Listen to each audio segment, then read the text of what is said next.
Wednesday, we are here to start your day with you. Good morning and welcome to Good Morning Uganda. With us, Joram Paul Sonko, Trevor Robert Nyonyintono and myself, Olive Monica Najuma. Now, in light of the August 10th incident in Chitezi landfill that saw the death of 35 people and many others remaining missing, plus loss of property, the president of this country, His Excellency Yoweri Kaguta Museveni, yesterday fired the executive director for Kampala Capital City Authority, her deputy engineer Luyimbazi, plus the Director of Public Health, Dr. Daniel Okello. Now, this is on the premise of the investigation that was run by the Office of the IGG that found that there was negligence at the landfill that ended into the demise of 35 people and loss of property. This news has sent tongues wagging and lots of conversations have been started regarding the same. Many, when this incident happened back in August, were of the view that someone had to be held accountable for the death of these people, but also for the lack and maybe poor decision making when it came to the landfill. But elsewhere, stakeholders are also asking government to come up with a lasting solution regarding waste management, not only in Kampala Metropolitan, but also in other parts of the country. Reports indicate that in different cities across the country, there is a problem of waste management. Many cities like Jinja City, like Mbale City, are struggling with waste management, and they say that this poses a public health risk, and like what we saw in Chitezi landfill. But also when you look around Kampala, we are experiencing mountains of garbage in different parts of Kampala Metropolitan, and reports indicate that the situation is not any different in other parts of the country.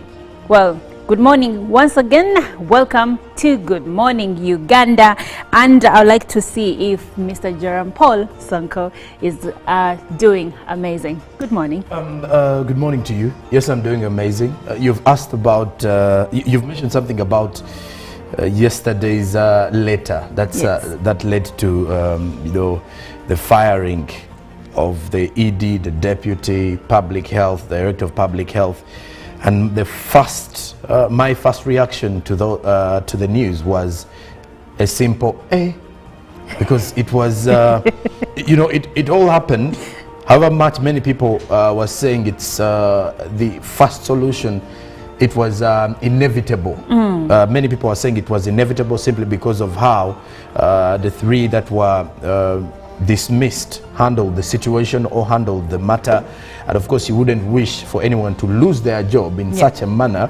But again, at the same time, you realize that many of the people in Kampala were not satisfied with the ED and her team, and then how the management of the city has been for the past 4 or 5 years. And then also the situation in Chitezi left so many questions unanswered. How this entire situation was dealt with, which many of the Ugandans and many of the government critics believe there was so many things that we would have prevented, or it was a very preventable occurrence that we failed to do. And well, of course, in such situations, you get to realize that someone had to either lose their job or be held accountable. But that said, today is Wednesday, the 25th, and also, Olive, surprisingly, today is World Dreams Day. World Dreams Day. So what happens on World Dreams Day? It's just a day to recognize the dreams that we all have, and to also encourage every person who has a dream to turn it into a reality. That if at all you have a dream of, let's say, becoming a president, you have a dream of, becoming a future CEO, it is high time you continue dreaming. But in the effort of dreaming, make sure that everything you're doing addresses or is heading towards your dream. That's right. Not just waking up in the morning and you want to achieve something, but you're only on, Netflix and chilling. Netflix and chill, and you think your dreams will automatically fall in place. Yes. So it's a World Dream Day. meaning everyone out there who is dreaming or anyone who has just had a dream this very night leading to this morning, it is high time you woke up and focused on making sure that that dream is a reality. Do you think the people that were fired dreamt that they would be fired? I do not you think they saw it coming? So, because they didn't see it coming. But in all fairness, Joram, someone had to pay, it's not even paying, someone had to be held accountable. And unfortunately, when things like this happen, the people at the helm of certain institutions have to suffer the brunt of punishment. Because in all fairness, if you ask what happened in Chitezi, we've seen reports indicating that KCCA was warned about eventual danger regarding the landfill, and nothing was done. So I believe that the president, after looking at different investigations and many reports given to him, and of course given the powers given to him by the constitution, he made the right decision. Someone had, and you know, I like what the president did. Ask me why. Many times when issues of this nature happen, Ugandans are always saying, but he didn't fire them, but he didn't hold them accountable. This time round, we have seen him holding people accountable. And some people will say it's too late. No, it's not too late, because it's been actually just a month and a few days. So I believe this decision came in at a timely manner. And also when you look at the roads construction, you remember the projects that have delayed. Yes. And the now fired executive director was also saying, I don't know why the roads are delaying, but you're at the helm. And of course, I've been also following up many people suggesting that since the jobs are now up for grabs, and the Public Service Commission is going to be opening up slots for those who wish and those who have the qualifications to get these jobs. Many people are suggesting that maybe it's high time we revisited our ex and brought in the former ED, Jenny from CC, and give it a try and see how things go. All right, that's our suggestion. But let's go to Studio B and check on Chirabo. Good morning, Chirabo. Robert. You guys seem to be having a good time over there. No, now you've come into the good time. First of all, the later yesterday that had 3 people, the executive director of KCCA, her deputy, and also director of public health at KCCA, got fired. What are your initial thoughts? Because I know, Robert, you've been following the Chitezi landfill incident from the inception up until now. But also you have actually said that back in the day when you used to be a reporter in the field, you looked into the situation in Chitezi. Now, first and foremost, on Monday, I was with Engineer Ruyimbazi. He had gone for journalistic purposes to his office. And as we were moving out, he told me, Robert, of all things, you told me to resign, because the last time I hosted him on that set, I told him, don't you think it is honorably you resign, you and your group? You resign because this is a very big mess. I said, no need for resignation, because we presented every time the challenge and man has not been given. I said, but I think it would be honorable before you're pushed out with such a saga. And he did remind me of those words. Of course, I laughed them off. And the people I was with all laughed, and one told me, how did you tell a man? Why would you tell a man to resign? But I saw this coming. And the only thing why I'm happy is because His Excellency acted on a report. Now, these Ugandans must get it very clearly, that His Excellency, when this incident happened, he told the office of the IGG to investigate and come up with a report. Now, his actions followed evidence-based of the content in the report to see it befitting that there was negligence, criminal negligence. This death of 30 and above, the 200 that are displaced, the 15 that were rescued, including a dog. You know, when the spokesperson of Kampala Metropolitan said, you remember that we've rescued so far 7 people and an animal, some people laughed it off. But all these would have been preventable. So it is a good move that action has been taken. And we hope that people learn a lesson that you must choose your priorities right. And this issue of always saying there isn't money, then we hear money to a tune of this amount was released for things like this. I think it's a good move. We hope and pray. We know this cannot bring back lives, but it's a bit soothing to the relatives, to the friends of people who died, than hearing that nothing was done when such an offense of neglect was committed by those that held offices. So I saw it coming. I knew someone had to be held accountable. 30 and above is a big number. It is a People big can't number. die of that magnitude and business remains normal. Definitely. No. I knew something. And remember, KCCA has the political wing and that technical wing. Yes. Now, for such issues, they directly go to the technical wing, headed by the executive director and the deputy. So they were ready in arm's way for the firing. So for you, you're not surprised? I'm not surprised at all. Actually, I would be shocked if nothing happened. Indeed, indeed. And personally, I will applaud the president on this decision. Now, it's not because I celebrate that people were fired, but we need to be a country that holds people accountable. If you're a minister and your ministry does something wrong, you must be held accountable. Because even in our normal jobs, Chirabo, when you do something wrong, let's say in your job as a journalist, you will either be suspended or you will be fired, right? So we should not take it that people who head government institutions are above the law and they cannot be held accountable. But also, Olive, briefly, we should adopt the culture of resignation. You know, sometimes when you resign, it's not as when you're pushed. Actually, resignation and in the Western is better. world, people, one would say this has been under my leadership, I've fallen short of my glory, I resign.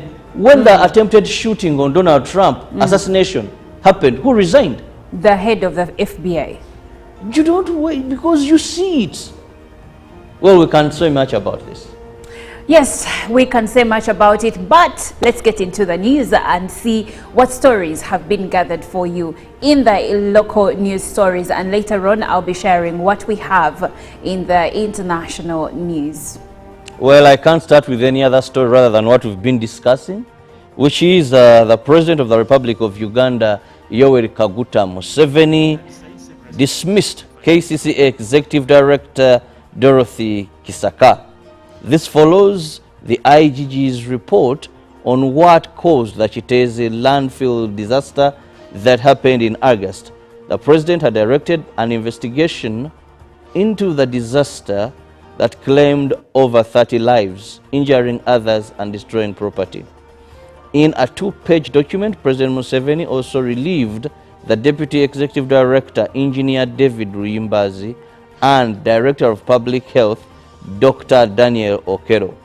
In a decisive response to the findings of the Inspector General of Government report concerning the Chiteze landfill disaster, His Excellency President Museveni exercised his constitutional authority under Article 172 Cap 1A of the Constitution, the 1995 Constitution, to dismiss several key officials of the Kampala Capital City Authority in the public interest due to significant evidence of criminal negligence. The President dismissed the following: Dorothy Kisaka, Engineer David Luyimbazi, and Dr. Daniel Okello. Now, the Prime Minister of the Republic of Uganda, Right Honorable Robin Anabanja, held several meetings with development partners at the sideline of the Summit for the Future in New York. The development partners included the President of the United Nations General Assembly, Professor Jeff Sachs, a world-renowned economist professor, best-selling author, and an educator and a global leader in sustainable development, the chairperson of the African Union Commission, among others, while meeting Education Above All Foundation based in Doha, Carter, the director of the Uganda Permanent Mission in the New York, said that Uganda has made significant strides in universal education but needs support to ensure every child and the children of the poor families can access and remain in school. Nabanja said that when President Yoweri Museveni introduced universal primary education in 1997, the number of pupils who enrolled for school shot up, but retaining them in school is still a big challenge. Nabanja asked Education Above All Foundation to support Uganda with accommodation for teachers to deal with teacher absenteeism in schools. The chairperson of the National Planning Authority of Uganda, Professor Pamela Mbabazi, said that the intervention in education will greatly supplement the government's efforts in education and leaving no one behind. Now, stakeholders from various ministries, departments, and agencies want government to find a long-term solution for waste management, not only in the city, but also across the country. This call to action follows the collapse of Chitezi landfill in Kampala as a primary waste disposal site since 1996, which had daily capacity of 2,500 tons. The collapse on August 10th of this very year highlighted the need for modern, safe waste management systems in Uganda. It's about 1 month since Chitezi landfill collapsed, claiming over 30 lives and property damaged. This tragedy sparked widespread discussions about proper waste management both in Kampala and beyond. As Kampala and other parts of the country continue to grapple with heaps and piles of garbage in public spaces, including markets, officials from various ministries and departments are convening to explore strategies for improving waste management. To overcome these challenges, there is need for collective political will. James Bonji Kinobero, the manager of solid waste at KCCA, also highlighted on the situation. The collapse of Chitezi landfill serves as a stark reminder of critical need for modern waste management infrastructure in the country. And finally, from the local scene, conservatives have raised concern over the rampant poaching activities in Murchison Falls National Park.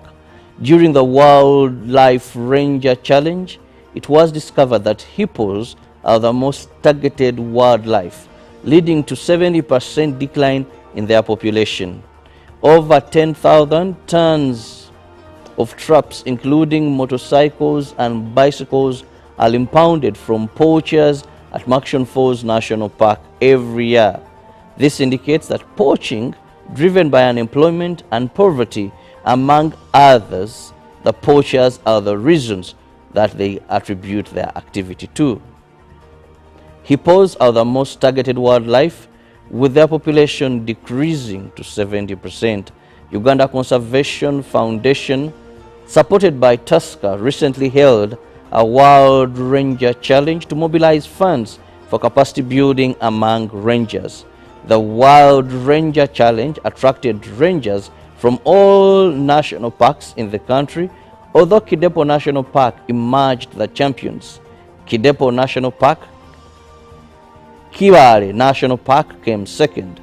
During the 5th Wild Ranger Challenge at Murchison Falls National Park, teams competed in coordination of 21-kilometer half marathon carrying 22 kgs of kit.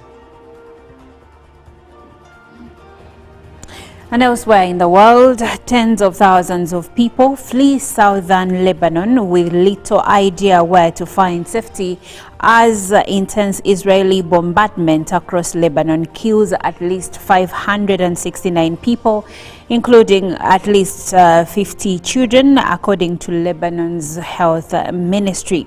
Hezbollah confirmed that senior leader Ibrahim Mohammed Kubaisi was killed on Tuesday, hours after Israel claimed it killed a top commander in a strike on Beirut's southern suburbs, which left 6 people dead. Qatar's Emir Sheikh Tamim bin Hamad Al Thani accuses Israel of committing genocide in Gaza, as several world leaders condemn Israel's aggression in their UN General Assembly addresses.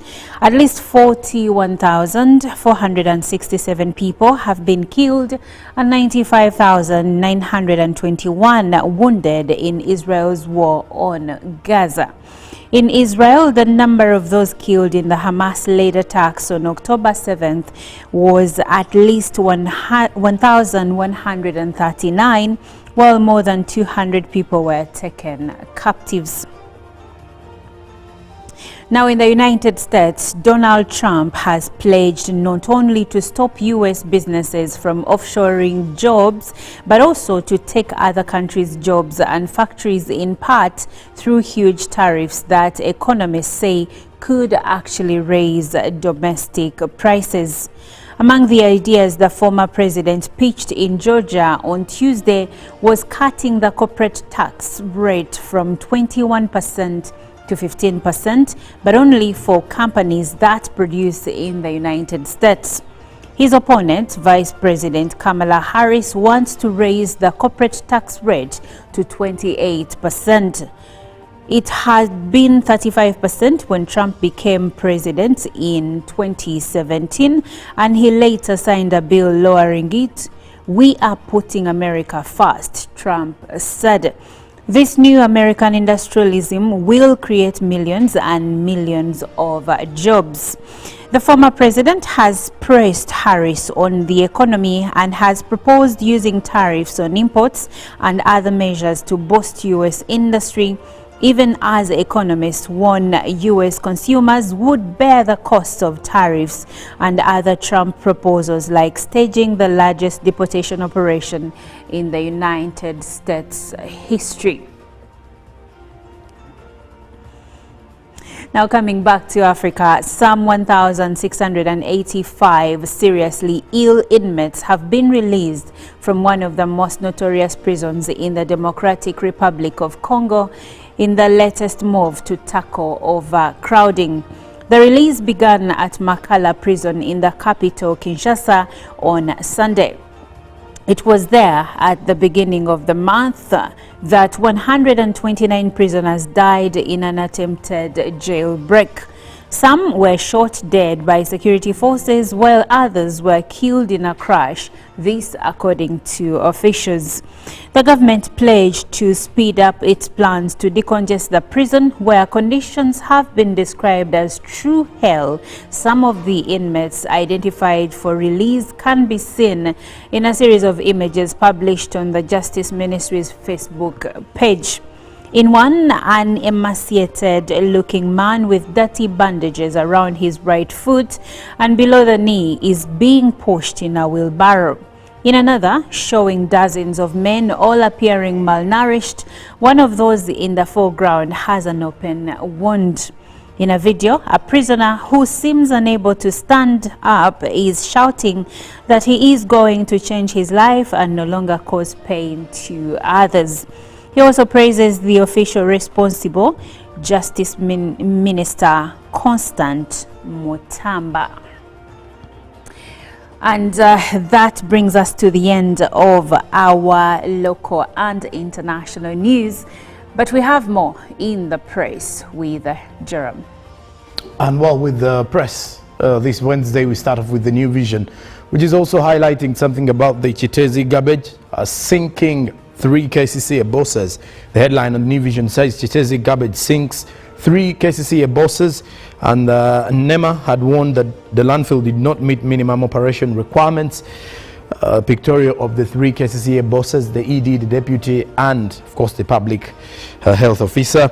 And the appointment, Education Minister welcomes new permanent secretary as independence. How colonialists cemented control over Uganda. in the Uganda Independence Day celebration series of the New Vision. They give you more of that. Then in matters justice, I am still Solicitor General, says Atoke. Now, there is also a report of the MP seat for Chisoro women, as 15 are eyeing the same spot. Who are those 15 ladies? Find out in the New Vision. Now, also, Njeru government stock farm is no more, according to the New Vision. Now, elsewhere, looking at the Daily Monitor, the headline is rubbished. According to the Daily Monitor, they are saying, dumped like garbage, the Chitezi landfill stench family elicited a response from State House, with President Museveni swinging the axe that claimed the heads of Kampala City Authority's top brass. Now, KCCA's Big Three get the sack. The pictorial on the front page of the Daily Monitor gives you the that is Dorothy Chisaka, Engineer Luyimbazi David, and Director in charge of Public Health Daniel Okello. Then there's also a pictorial of a garbage polythene at the front page. Quite ironic there. Now, also looking at the homes perspective, should landlords control tenant numbers?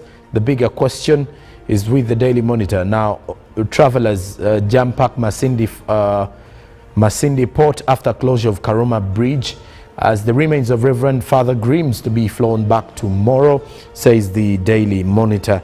Now, elsewhere, Mohozi Damascus moment that left followers in the wild. This is deep in the analysis of the Daily Monitor. And then, also in matters excel in PLE, the new school term comes with exam season. Make use of this for the parents whose pupils are sitting the finals this very term. Now, off to Kenya, the Daily Nation, Ruto's Mr. Fix-It and links to Adani Group. The profile lawyer has been accompanying president on foreign trips, says the Daily Nation.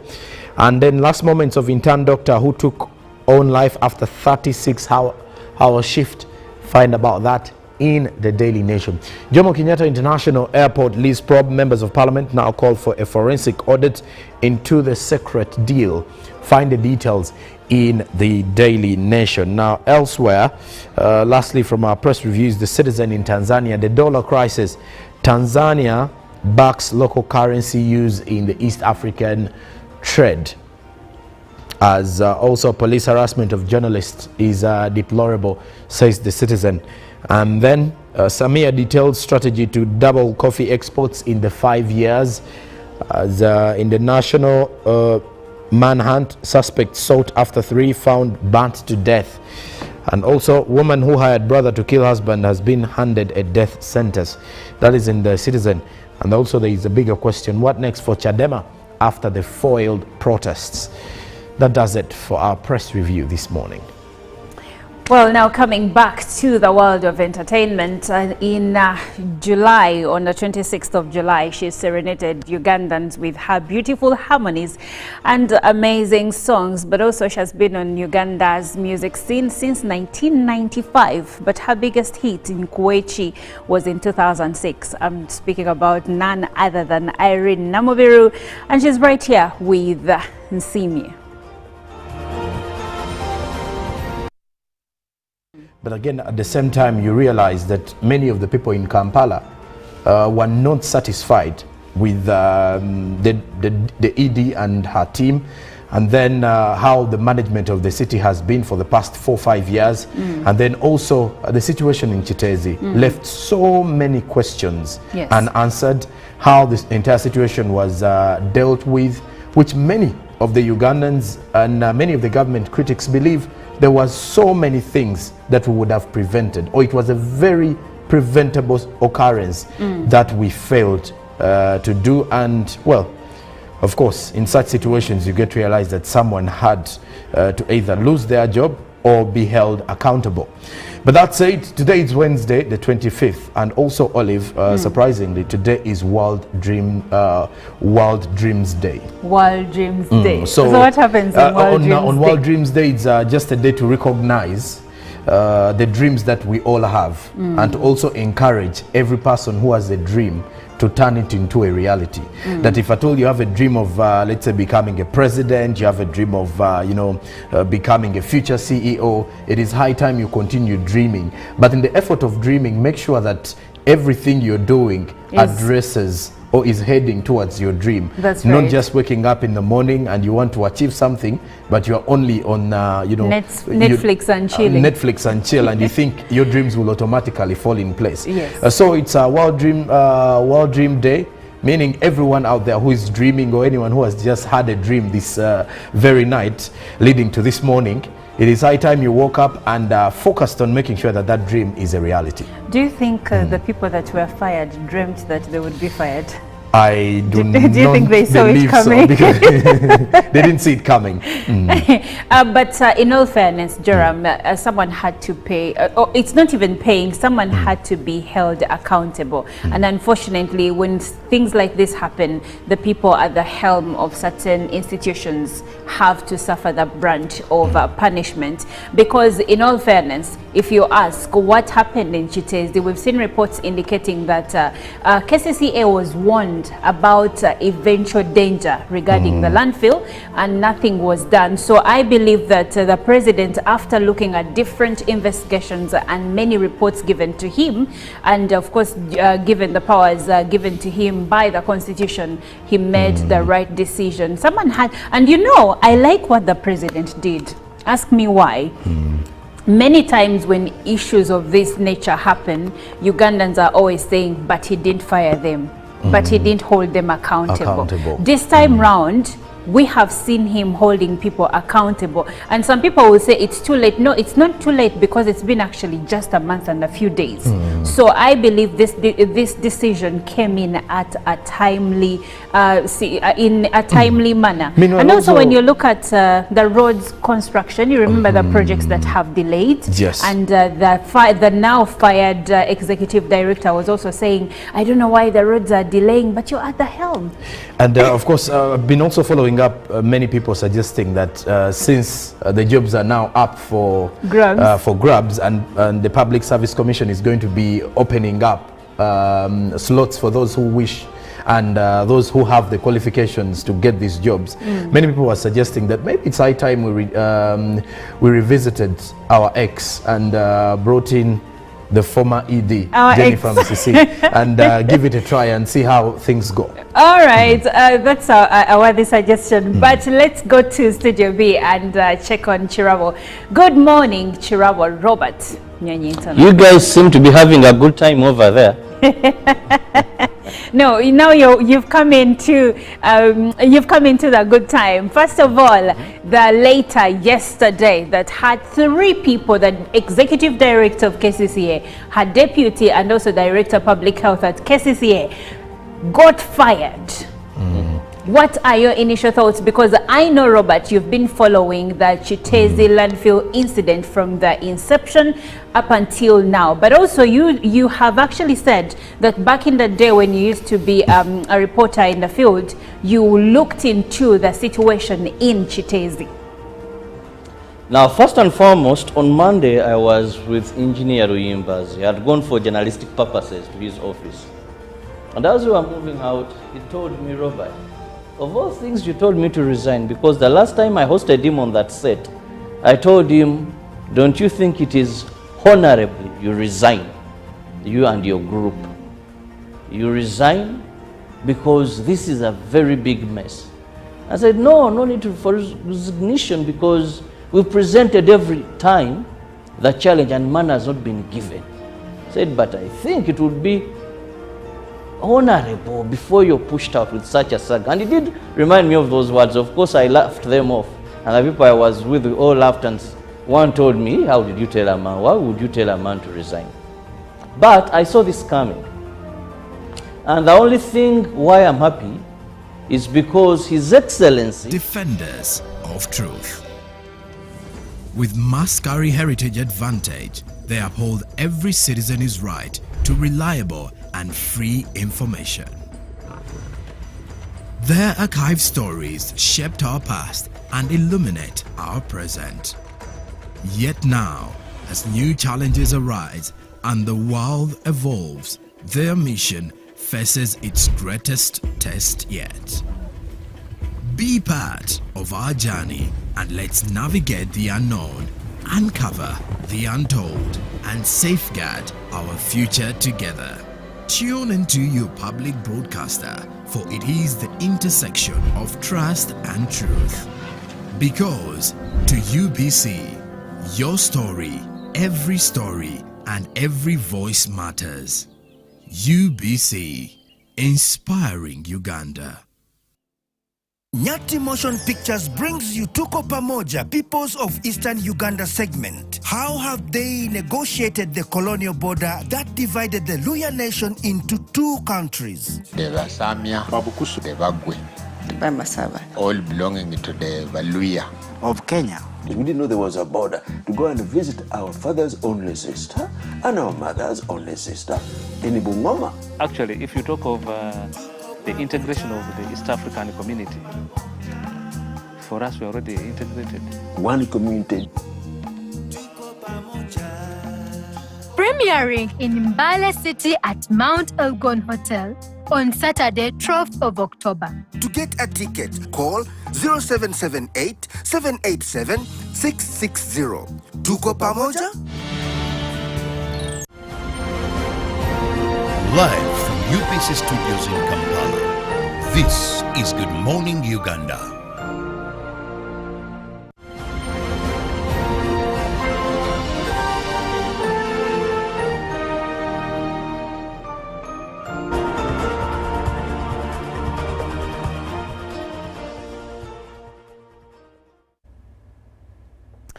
Like earlier shared, President Yoweri Kaguta Museveni fired the Executive Director, Kampala Capital City Authority, her Deputy Engineer Luya, and also the Director Public Health, Dr. Okello.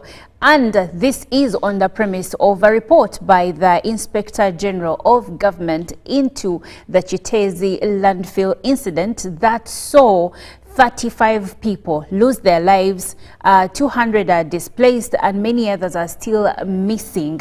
And of course, there was lots of loss of property. Now, when it comes to the Chitezi landfill, many say that this was a disaster waiting to happen. But today, we'd like to look at waste management in the entire country, because stakeholders are calling upon the government to actually find long-lasting solutions when it comes to waste management in the country, so that we do not find ourselves in the same situation like we did in August when we lost all those 35 people. And also they're saying that mountains of trash, mountains of rubbish and garbage are building up in different cities. When you look at Kampala, for example, after the incident in the accident, though many are arguing that that was not an accident, but after that incident, Kampala became a big trash can because we didn't have anywhere to dispose of our garbage. So because of that, stakeholders are like, how do we manage waste in the entire country, in cities like Jinja, Mbale, Mbara, Kampala, to mention but a few? That is our point of discussion, and you can join the conversation through WhatsApp number 0709-602-592. I'm Olive Monica Najuma, and to delve deeper into the issue with me is Jerome Paul Sonko and Chirabo Robert Nyonyintono. Now, Jerome, before we even talk about waste management in other cities, bring us up to speed about the incident in Chitezi, especially for a viewer that probably missed the details. Why is it that people say that it was an accident or a disaster waiting to happen? You see, when we talk about the fact that it was a disaster waiting to happen, is that by 2015, the landfill was fully packed to capacity. And, you know, numbers also show that KCCA had already been warned about it. In fact, before the former ED, Jennifer Musisi, left office, it was, reports were out there that KCCA was already planning to set or to create a space or to get a new landfill where we can easily dispose of this garbage in Kampala.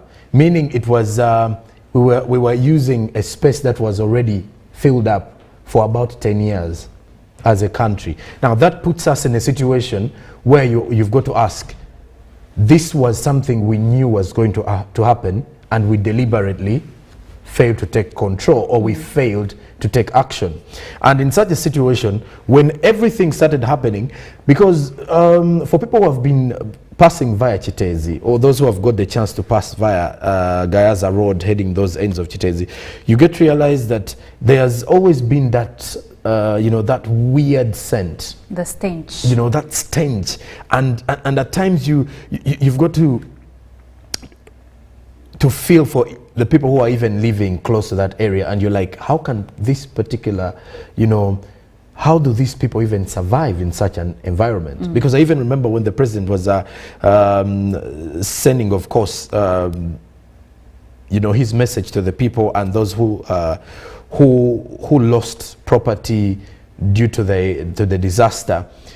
The other question was, when you look at the situation in Chitezi, how does NEMA even allow people to settle around there, or how did the authorities themselves allow the people to set up a house, or let's say set up businesses in that area, when the stench, you look at the environment, because these are so many things at play, not only that smell, but also the diseases that one can get from the same area. It was a public health disaster all across the board. So it was something that we all knew was going to blow up sometime, and we were just maybe waiting to see how long does it go, how long can this particular landfill accommodate the garbage. But if you say, you said there were reports that the landfill was already filled to capacity by which year? By 2015. By 2015. So basically we were just waiting for people to die, and then maybe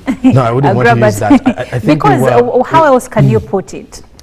Because the report by the IGG says there was criminal negligence. Exactly. We neglected the impact, or maybe we underestimated. I would use that word.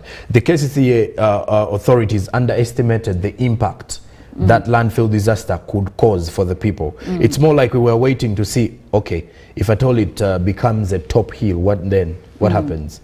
Or maybe there were chances that, which of course are not technically right, maybe they were waiting for, and this is from my own perspective or point of view, is that maybe they were waiting for, let's say, the landfill to become too solid that it couldn't burst and the like. Because when you look at the situation there, one may wonder, what were the solutions we are going to have? Because remember, even after the incident happened, KCCA seemed to have no clue whatsoever on where we are going to take. They didn't even have a disaster plan. Exactly. They didn't have a disaster preparedness plan for any sort of disaster like that. So it's like, it is something that they saw happening, and they were like, okay, now here we are. It's like seeing a tsunami coming, and instead of hiding or running, you decide to kneel down and pray. Now, Robert, without us running the risk of crucifying Kampala Capital City Authority, what were some of the reasons they cited as to why they did not react to the warnings by the National Environment Management Authority regarding the landfill? Well, issues of garbage in Kampala have a very bad history. That one time we had a mayor who was called Christopher Iga, and during his time, because garbage was an issue, people even nicknamed him cholera when he was seeking for another term, because there was an outbreak of cholera. When the late Sebana Chizito was the mayor, now these were political heads. It's not like now that we have KCCA, where there's a political wing headed by the Lord Mayor, and then the technical wing headed by the Executive Director. Now, the problem of Chitezi that has resulted in two issues we are talking about today, like Sonko rightly put it, it wasn't a new problem. However, KCCA, according to the reasons they give, those have been able to interact with, like the former executive director, now Dorothy Kisaka, the deputy, said, yes, there was this problem. They made an attempt. Because remember, KCCA procured land, think of about 3 billion. And they wanted to use that as another landfill. Now what happened is people in this area objected to this and even went to court and said you cannot bring this mess to our area. Now they said they had decided to use that land for a recycling plant. But they also brought issues of money. Remember when I was speaking to Engineer Luya on the last show we had with him, he said we needed money first. When you're leaving a site like Chitezi, there are ways you have to decommission. And the decommissioning is not just abandoning Chitezi. It required you to have monies to ensure that these piles are worked on, to do a number of things. Technically, he explained them. And they said they didn't have that money because they have been working on a deficit budget. So the main reason they were giving was finances. And also that when they tried to purchase another piece of land, the residents there, they went to court and it seemed either the case had not yet been sorted for them to ensure they transfer this garbage to that destination. But by and large, in my opinion, I don't think us looking for places to dump this rubbish can be a solution to rubbish. Because at the end of the day, there is population growth. Do you agree, Olive? There is population growth. Yes. If you are visionary and thinking above, we must understand that every inch of land is wanted. And the time will reach when you can't have 30 hectares of land for you to dump garbage. That is not sustainable. Even if today KCCA gets another place, I want to guarantee you, Olive, and our viewer, that in the next 10 years, we shall be exactly where we started from. And actually, it may not even take 10 years. Yes, it may have taken more years. 500 tons daily, what we generate. And with population increase, this is going to, at one time, maybe in the next 5 years, with the way our population is growing. Today we are talking about 2,500 tons of garbage. Maybe in the next 5 years, we may hit 3,000. That's right. Now, which space are you going to have that is going to accommodate that? It's automatically and very clear that we must go into recycling, we must go into getting energies from these heaps, because I was told by Engineer Luya, and this I confirm, because when this thing happened, people were saying there were Chinese who came, put pipes into the heap, and others were putting pipes, that they were trying to see if they can get investors that would turn these piles into energy and then sell that energy to make money, so that we would make good use of this garbage. So we must know that no chunk of land are we going to get that will be able to sustain for years. So this issue of looking for spaces to put our garbage, spaces. First, procurement of this land is very expensive, Olive. You know, because land is expensive. You're going to spend 5 billion plus and buy this piece of land, which is only going to work for a period of maybe 4 to 5 years. Now, if you get this money or more and invest in modern technologies, I think it is better. I was watching a story, I think it's in Hoima, where there's a non-government organization that is just situated next to this pile, and they are making briquettes. And I think every hour they can come up with something, like they consume about a ton of this garbage. So I think these people, even while the president looks at this way, they could have thought outside the box. They could have carried out private-public partnerships. They could have attracted investors. Recently, we were reading a bulletin where I think it is Italian investors that are now coming in to show how best they can work on this garbage to make money out of it. So the reasons they were giving, which is money and then land, to me, I feel they just didn't prioritize this issue of garbage. Recently, I moved through Kampala around Nakasero just a week ago. And the Nakasero market, which is the busiest market now in the central business central business district. Yeah. It was to my surprise, and of course I was surprised because of how the garbage situation was handled. And this is just simply because of what is happening with where we can dispose this garbage. Yes. Now, if you pass close to the market, you will be shocked at the heaps of garbage that are always collected at one of the entry points of the market. That is, if at all you're moving from the energy center side of things, that is where you can find the heap of garbage there. Has the situation always been like this, or this is after this is the situation that has been now happening for the past 1 month. After the collapse? Yes, because the crisis has led to all of these problems and challenges we're having here. Okay, yeah, and Robert actually has given us some of the few ways through which we can manage waste. But let's go back to different types of waste that we have. When it comes to things like, let's say, plastic, how are we managing plastic waste?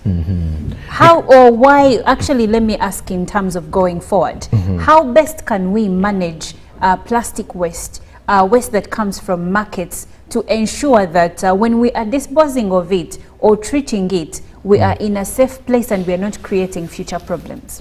The best way, for the plastics is recycling. How about from the homesteads? I buy from a supermarket, I get stuff in a Kavera. Should we even think about removing things like polythene bags? I think we need to, from the home, side of garbage and this garbage management, I think we need to adopt some of the ways some shopping malls in Kampala are doing. They have different trash cans. One is for recyclable garbage, and then the other is for, the disposables, where you can just throw in whatever. And this is simply because most of the estates or most of our homes in the suburbs always have one general, dustbin, or let's say rubbish pit, where they throw everything. Others actually ban. Today you find people banning everything, whether it's a polythene, whether it's food, whether it's plastic, they will just ban, because for them they think that is the best way to deal with it, which is wrong, because there are certain things that you're not supposed to ban because of how they react to the environment. Things like polythene are never advised to be banned, and that is why you see these are things that need to be recycled. But when it comes to waste management from the side of home, is we need to to weigh in and see what do we have. Do we have the liquid waste, the recyclable waste, or the dry waste? Now, things like liquid waste, at times you find even in Kampala, where people are throwing water within these different dustbins that were created by KCCA. Others, you will find them throwing in food in the same, in the same pit. Meaning, this bin is going to collect everything, and when the KCCA trucks come in, they just collect everything. They will then drop them to, let's say, a landfill. That is where people come in to try and pick the recyclables and leave. But there are dead animals, there is food. Exactly, so there's a lot that is gathered in there. So I think from the home perspective is we need to understand how can we deal with the rubbish from our side. I've always been advising some of my neighbors that if at all we have, if at all we have people who are dealing in piggery, there is a way we can collect, let's say, foodstuffs. Yes. Because for those who have been rearing pigs, or those who are practicing piggery, you'll get to realize that pigs do eat everything. Yes. So if at all you can have that, I don't know why Robert is laughing though, but pigs do eat everything. Yeah. So if at all we can have that put somewhere else or separated, then we can deal with that in a different way. And then for the plastics, these days in every neighborhood, there is at least a gentleman, or there are trucks that normally do recycle, who work for recycling companies rather, who normally pass through to pick plastics, polythenes. Jerem, I feel like you are right, but I feel like you're limiting this to a bit of moderate or medium upscale homesteads. But let's paint a picture of what's this place in Chireka behind Chinawataka side. Kasokoso. Kasokoso, Chinawataka. Even Nambole, because there's also a growing crisis in Nambole. Exactly. Because there's a dumping, people normally dump rubbish around the railway. Thank you very much. So now let's paint a picture of areas like that, where first of all, housing is not even planned. And basically they are ghettos or slum areas. And some of the poor waste management methods are in these areas. They dump food, they dump plastics, they dump everything in the trenches, by the road, anywhere. How can they manage their waste? Because when you look at areas like that, then you go to markets. We need to, I think, to grade them and try to find solutions. For the homes, first of all, I think there is the aspect of having toilets is very crucial. And I like the fact that you've given examples of such areas. Toilets or latrines, let me actually use latrines. You know, pit latrines. Even in some markets, it's very surprising that markets or public markets have failed to control or to make good use of latrines. That is also one other aspect of failure to manage, you know, waste. Because now here we are generalizing waste. Now, when it comes to some of these homes and how they can deal with waste management, you know, waste management is actually very easy to do if you're at home. I will tell you, Olive. You know what you're going to, you know the capacity of your garbage or what you use every week. But the issue with some of the Ugandans is, and I'll stress this depending on the conversation we had last week on in regards to people who have traveled and the elites in this country. It is very absurd that even today in Kampala you will find someone driving a car while throwing rubbish. And when they go to countries like, let's say, Rwanda, they will come back praising how Kigali is a country that has a very clean city, how the police is always monitoring to see who's throwing. Now, for you, you've gone to countries, let's say in Europe, and you're seeing no one is throwing, and you've also been following the laws and regulations that side. But when you return to this country, you do the opposite. Now, meaning it is something that we are also supposed to be held accountable. That, for example, you have your rubbish, you have a rubbish pit at home or a dustbin. Why then are you throwing, let's say, polythene on the roadside? Well, thank you, Jerome. That is a good question you're asking. Why are we littering? Chirabo, I would like to get your last remarks as far as solutions to waste management is concerned. Well, I have a number of solutions. I'll try to be as brief as possible. One, first we must have the will, we must be direct. Now, when you look at some of these things, sometimes they take me to a Chiganda saying,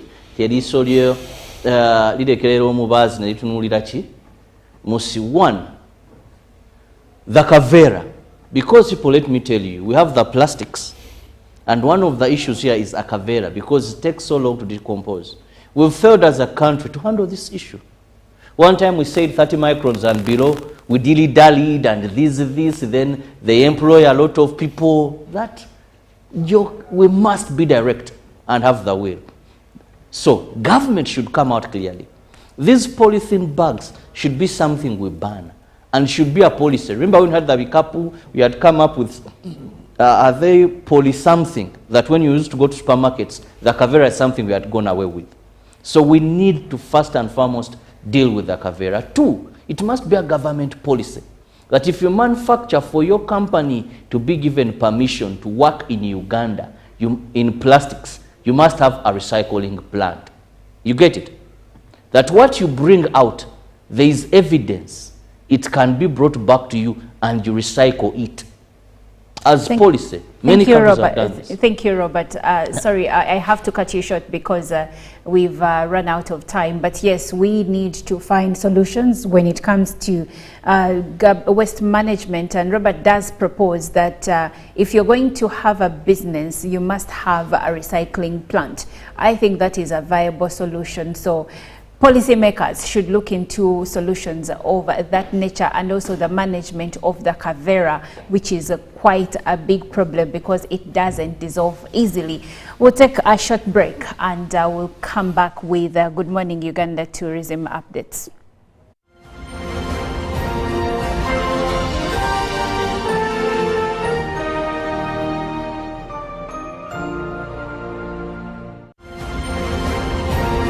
Live from UPC Studios in Kampala, this is Good Morning Uganda.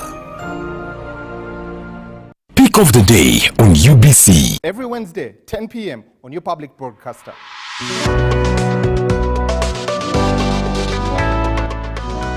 Was brought to you by I'll call you every day, yeah, yo, baby, don't go. You can now get all the Chibuzi out with MTN voice bundles. Call all networks. Kubei Dondoro. Buy a 25-minute voice bundle for only 1,000. Or buy any daily voice bundle of your choice. Dial *100 *21# and select daily, or use the My MTN app. When we talk together, we are unstoppable.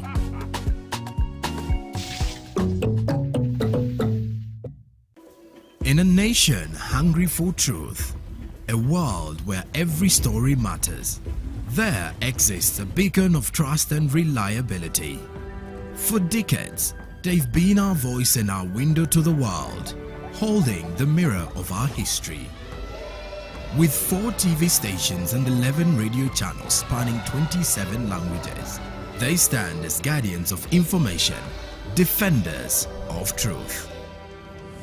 With Mascari Heritage Advantage, they uphold every citizen's right to reliable and free information. Their archive stories shaped our past and illuminate our present. Yet now, as new challenges arise and the world evolves, their mission faces its greatest test yet. Be part of our journey and let's navigate the unknown, uncover the untold, and safeguard our future together. Tune into your public broadcaster, for it is the intersection of trust and truth. Because to UBC, your story, every story, and every voice matters. UBC, inspiring Uganda. Juko. Yo. Check the shopping, man. What's your secret? Haven't you heard of the parish development model PDM? Yes, I did, but I thought it was just a talk. No, it is real. I and a few friends together formed a circle, accessed money from the PDM, invested in a portrait project, and now things are moving.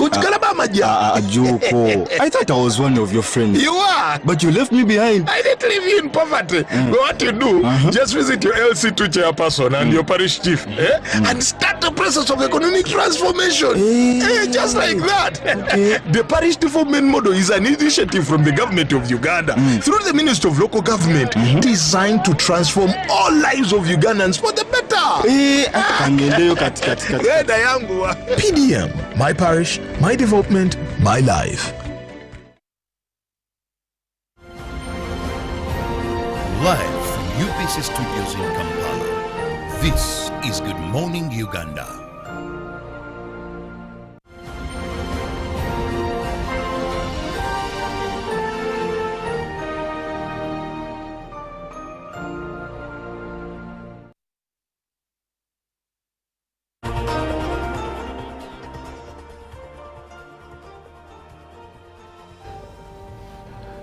Good morning and thank you very much for sticking around to Good Morning Uganda. I am Joram Paul Sonko. Now we're off to the world of business with our GMU business update of the day, starting off with the Rotary District of 9213 and Help Africa have teamed up with the Uganda Communications Commission UCC to highlight local talent in the Ugandan film industry. Now their latest project, the film I Am Much More, has made history by being chosen for its world premiere at the 2024 Mabella International Film Festival that will be held in Spain. The Ugandan film I Am Much More is one of the few selected from 600 films that applied for the 2024 Mabella International Film Festival. Now, when you look at the characters in this film are children from some of the families in Katanga, which is a Kampala slum, who receive education support from Africa, which is a partner of Rotary District 9213. Now, young talent Prosi Nabasumba is flying to Mabella, Spain to attend the festival, where the film will be launched with all expenses covered by the Uganda Communications Commission. The Ugandan film industry, often called Ugawod, is growing tremendously, and various developments are coming in, innovations, and more financing is heading into the Ugawod, which has forced very many talents to continue upholding their craft, and also to continue going in for various different skills development and various university courses to ensure that they are ready to upbeat with the ever-growing film industry on the African continent. Now, looking at the film sector in Uganda is actually employing and providing jobs of close to 5,000 people directly and about 10,000 people indirectly, contributing roughly 3.5 to the national gross domestic product. And of course, there is a lot of limitations when it comes to Uganda's film industry, with many of those being funding and resources for the filmmakers in the country. And out of those, many of those who have been in Uganda's film industry are yet to benefit fully, but they are on the right track to continue earning from the industry in the long term. Now, when you look at this, additionally, the Rotary 9213's Basic Education and Literacy Enhancement Program aims to improve education for underprivileged youth in the country. As the Mabela International Film Festival approaches this October, there is huge excitement that is building not only for the film premiere, but also for the opportunities it brings to uplift Uganda's local talent on the global stage. And away from that, we now head to Entebbe, because Ugandan Hotels, Food and Tourism plus Supermarkets and Allied Workers Union have signed a collective bargaining agreement with the unionized workers of Lake Victoria Granada Hotel in Entebbe. The Secretary General of the Uganda Hotels, Food, Tourism, Supermarket and Allied Workers Union, Mauku Moses, told UBC that the initiative is to set a negotiation process between employers and a group of employees to agree on working salaries, to regulate the working conditions, as well as the benefits that each party is to earn and gain from working with each other and providing various services. Now, collective bargaining occurs at either the sectorial, industrial or enterprise level, and it also allows workers to choose representatives to negotiate on their behalf, emphasized Mawuku. In Uganda, collective bargaining began in the 1950s with the establishment of the trade union movement. And according to the Secretary General at the Uganda Hotels, Food, Tourism, Supermarkets and Allied Workers Union, Moses Richard Mawuku, the process allows employers and employees to agree on their employment terms, including the salary benefits, the allowances, and the like. Now, collective bargaining can as well improve working conditions, also promote equality for both genders in the given working environment, and also increase employee engagement at the workplace. Now, this was during the signing of a collective bargaining agreement between unionized workers of Lake Victoria Granada Hotel and Hotel Management and the HTS Union. On the overall, management understands the cause of respecting the workers' rights should be essential and highly prioritized. And now, lastly, from our business updates this morning, the Minister of Information and Information Communication Technology and National Guidance, Dr. Chris Baryomunsi, has said that government is coming up with a policy to regulate the use of IT among the public as one way to continue guiding them. He says that the government has to improve on the economy by using IT, which calls for strengthening and improving internet connectivity across the entire country. The Baryomunsi was officiating the 28th Annual International Management Conference on the theme Artificial Intelligence and Knowledge Society, the Future of Business in Africa.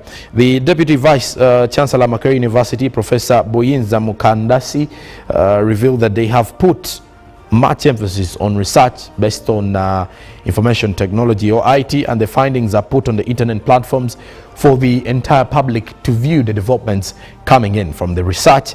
Now, the acting principal of Makerere University Business School, Professor Moses Muhwezi, noted that the conference further provided a forum for the interaction of different ideas in business management between the academicians, government, PR, auctioneers, and other stakeholders in the IT industry in Uganda. Now, the acting principal also noted that there's a lot of opportunities for the students who are in IT-related courses and programs to gladly benefit from the same space. The head of Department Information Systems, Dr. John Kase, said that they have equipped the learners with necessary skills in IT that could enable them excel in business and management.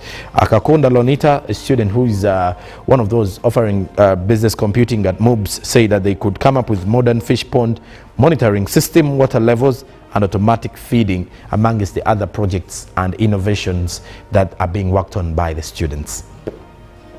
Well, the future is IT, and the future does seem to be filled up with artificial intelligence, so everyone has to adopt to the same. Well, we now turn our focus onto the forex market, courtesy of the central bank, to see how various currencies have been faring on the exchange as of close of the business yesterday. The US dollar closed at 3,692.27, while selling was 3,702.27. The Great Britain pound was buying at 4,930.29, while selling at 4,943.64. The euro was buying at 4,103.22, while selling was 4,114.33. The Kenyan shilling was buying at 28.62, while selling at 28.70. The Tanzanian shilling was buying at 1.35, while selling at 1.36. The South African rand was buying at 212.74 shillings, while selling at 213.31 shillings. Well, today is World Dream Day, so continue dreaming. You never know how far or how big your dreams are and how you can turn your dreams into a reality. So go on, soar hard, and continue tapping into those opportunities that seem to be presenting themselves for you. I am Joram Paul Sonko. I'll be back tomorrow with the latest from the world of business. But for now, Olive Monica Najuma is here with the traffic updates.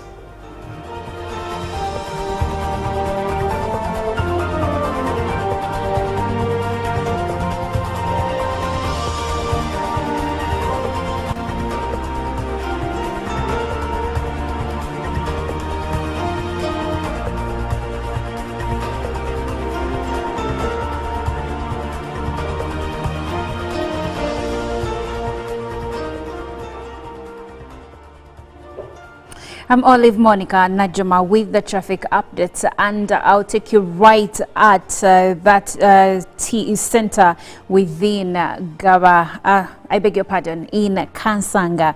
We have this intersection that connects you to Muyenga Road, Gaba Road, Senyonga Road, and also those that are heading into the environs of Nsambia. Now, what you see in the middle of Kabalagala, we see that we have a bit of traffic jam that is coming through from Senyonga Road for some bit of a stretch, and then connects to Gaba Road. Now, those coming through from Kansanga side, we have smooth flow of traffic that is coming through from that side of town.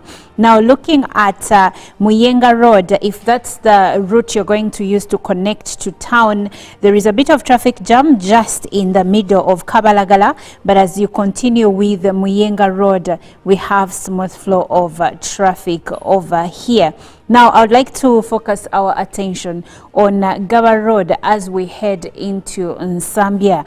There is a bit of traffic jam. Actually, a few minutes back, there was intense traffic jam along Nsambia Estate Road as it connects to Gaba Road. But now it has eased up. There is still traffic jam, but not intense. Now, going back to Gaba Road itself, I see that at least where we are now, we have a smooth flow of traffic. Now, as we continue with the same, I see that for the most part, this stretch has smooth flow of traffic. A few sections that are starting to encounter traffic jam, but it is not yet out of hand. So you're still in good books. And for the most part, but now as we join the Nsambia Road, now we are starting to experience traffic jam just outside of Arena Mall Shopping Center. Now, and as we continue with Nsambia Road to go the side of downtown, here I see that we have intense traffic jam, especially there at the new flyover. I see that we are experiencing intense traffic jam here. And when you go to this roundabout along Queensway, there is traffic jam over here. And as we connect to where Entebbe Road starts from, I see that we still have a traffic jam over here, especially around Nachivubo Blue and where the police fire station is. So as you are trying to maneuver, you need to be advised.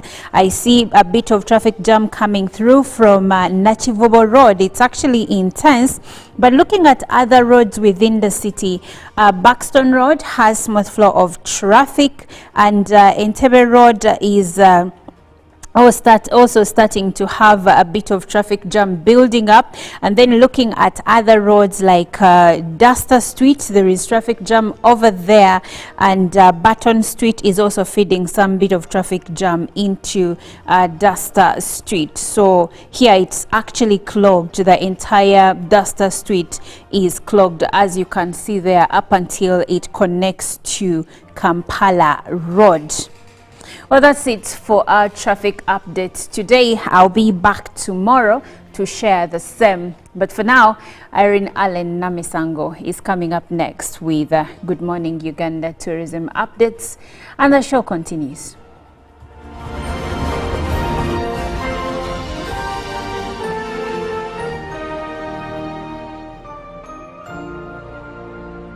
Nyati Motion Pictures brings you Tuko Pamoja, Peoples of Eastern Uganda segment. How have they negotiated the colonial border that divided the Luya nation into two countries? The Vasamia, Babukusu, the Bagwe, all belonging to the Luya of Kenya. We didn't know there was a border to go and visit our father's only sister and our mother's only sister in Bungoma. Actually, if you talk of the integration of the East African community, for us, we're already integrated. One community.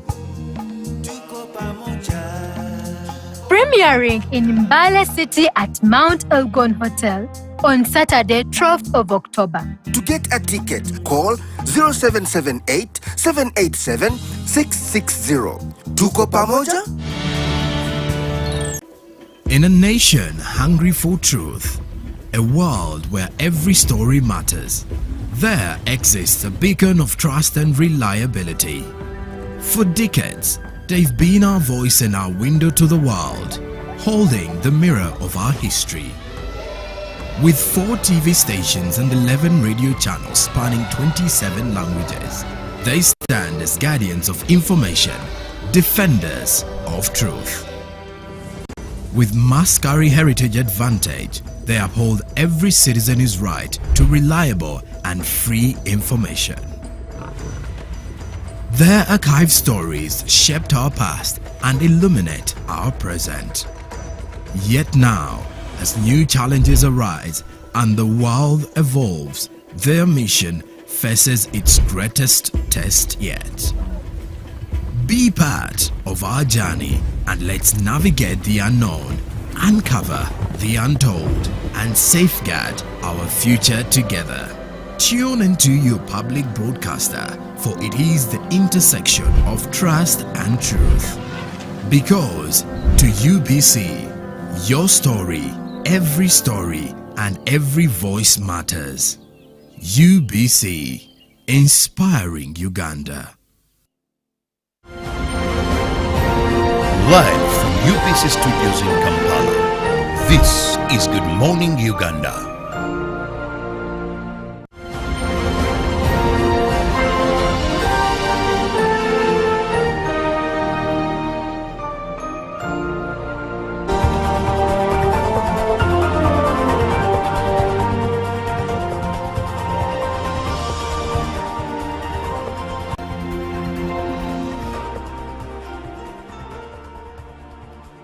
It's a great pleasure to know that you are still watching UBC TV.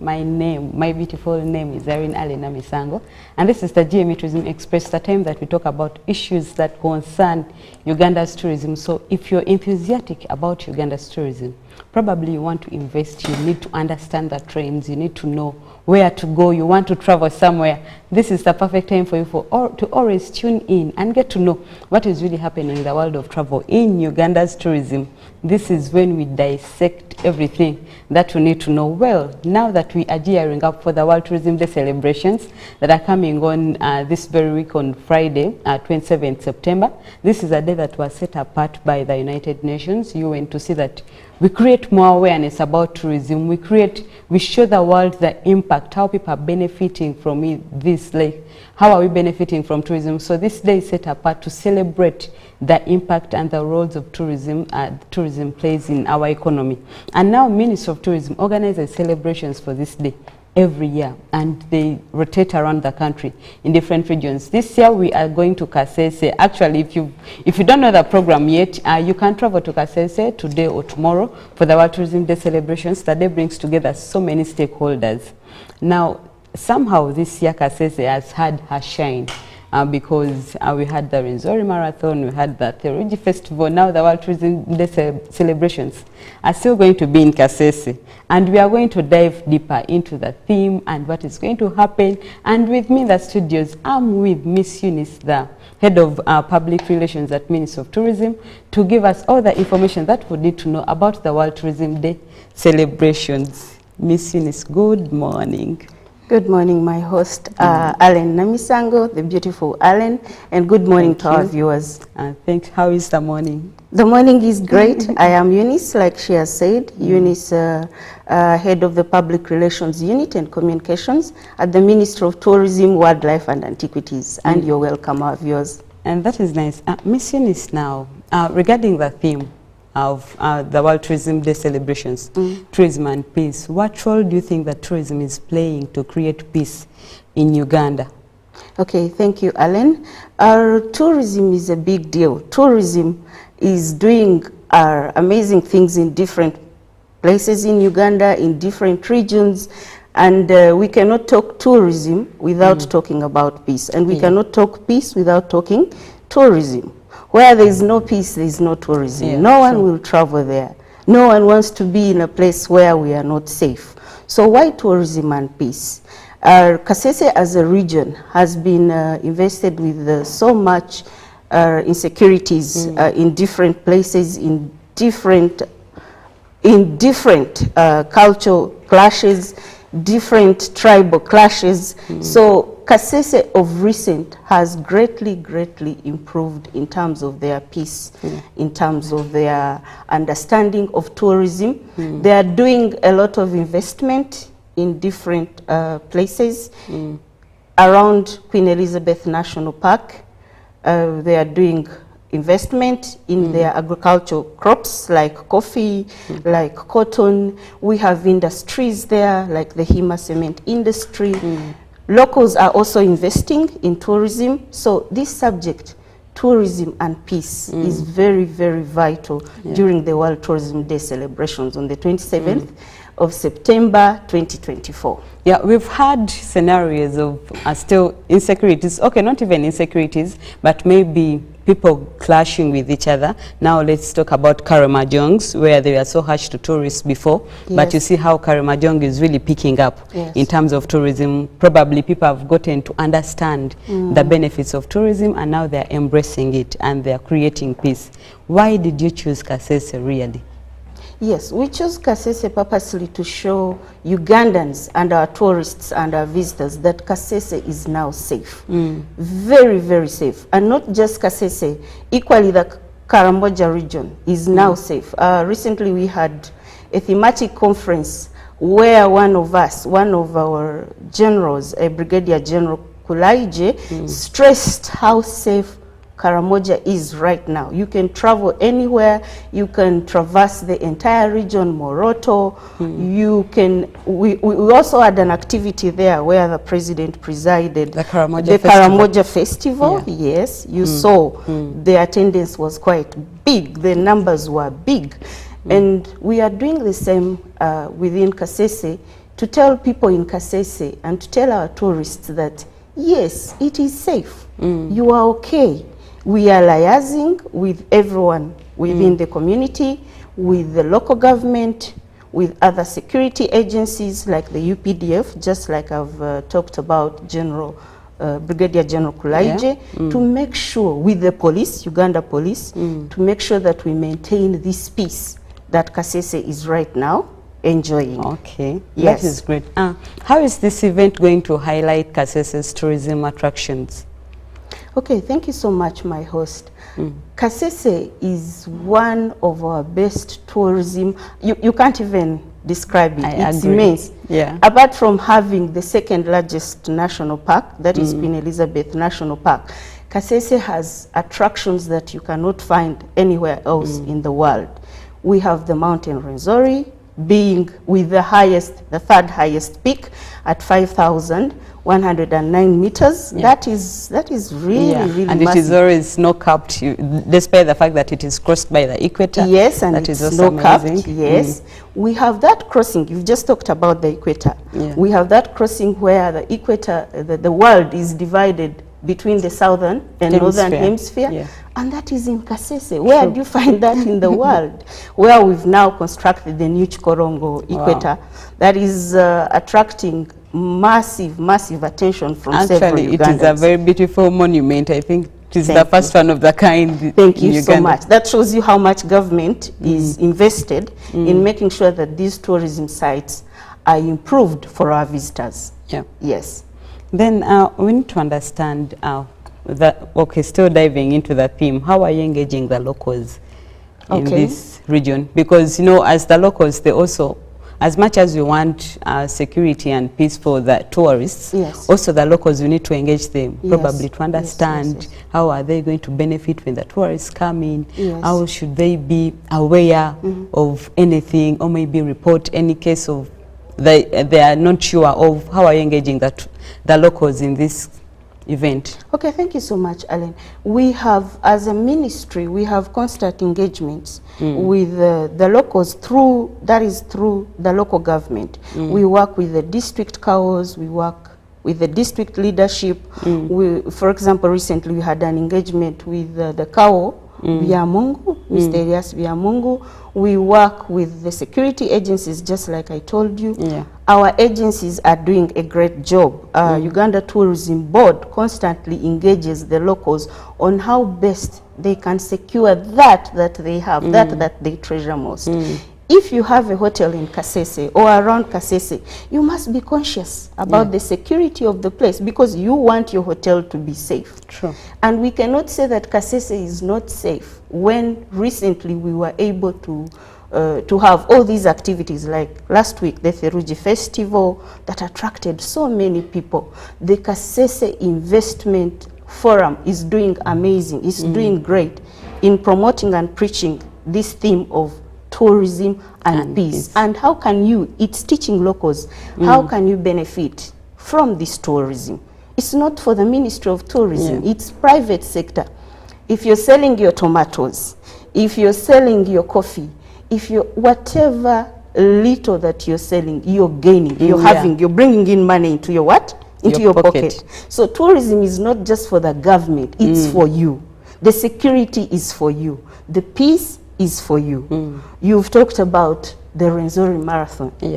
Alan, did you know that this marathon was able to attract over 3,500 people who are down in Kasese from 34 international countries? Can you imagine? That is massive. That shows you that people are comfortable in Kasese, and the hotels are now safe. Yes. And that is nice. Now, Madam Eunice, we need to understand still in that section, Kasese has suffered the cases of wildlife and human conflicts. Yes. How is the ministry trying to curb this? Okay, like I earlier mentioned, the ministry does not work alone. We have agencies that we work with. We have the Uganda Wildlife Authority, Uganda Wildlife Education and Conservation Center in Entebbe. We have Uganda Wildlife Research and Training Institute in Kasese. So when we combine and put our ideas together, we look for means of curbing these human-wildlife conflicts that constantly occur.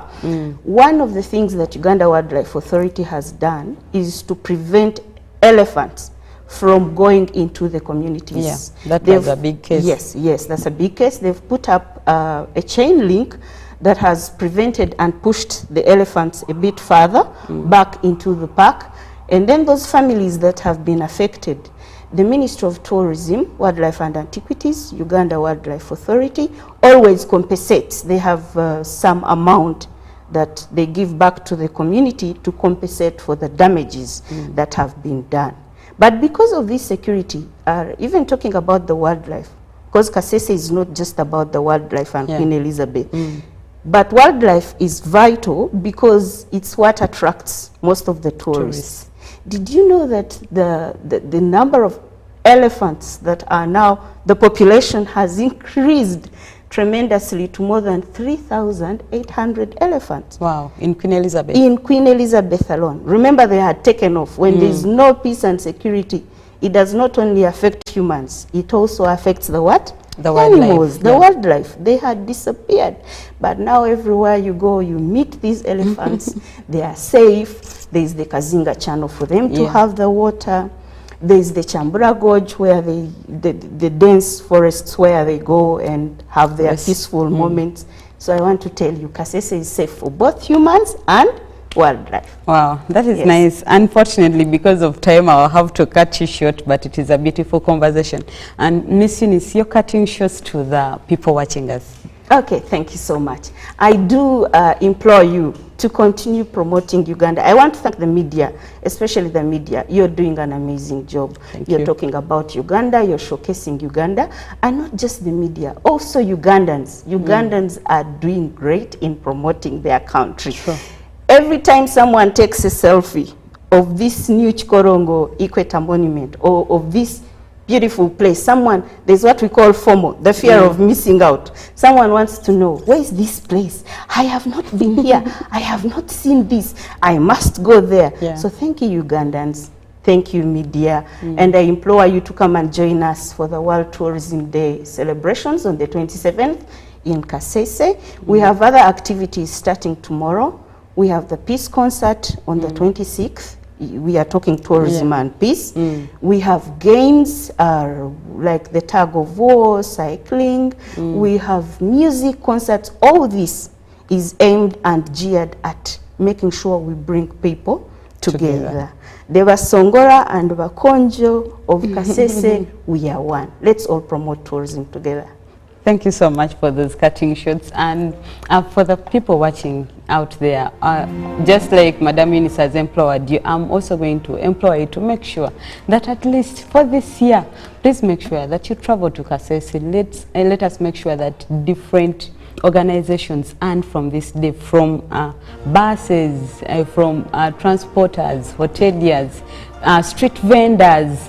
So many people are going to be earning on this day. So please, if you are able and you have some time, let's go to KCCA. Like she has highlighted, so many attractions are in there. But at least if you've seen maybe the ranges of Mountain Rwenzori, go there to take a picture on the new Chikorongo Equator Monument. That is something that you definitely don't want to miss out. Well, that is it that we had for you today. And the conversations will still continue until the World Tourism Day is done. We're going to be covering live this event and showing you what is happening there.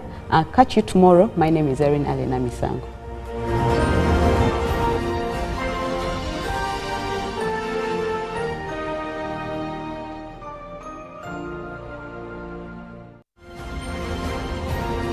Live from UBC Studios in Kampala, this is Good Morning Uganda. Pick of the day on UBC. Every Wednesday, 10 p.m. on your public broadcaster.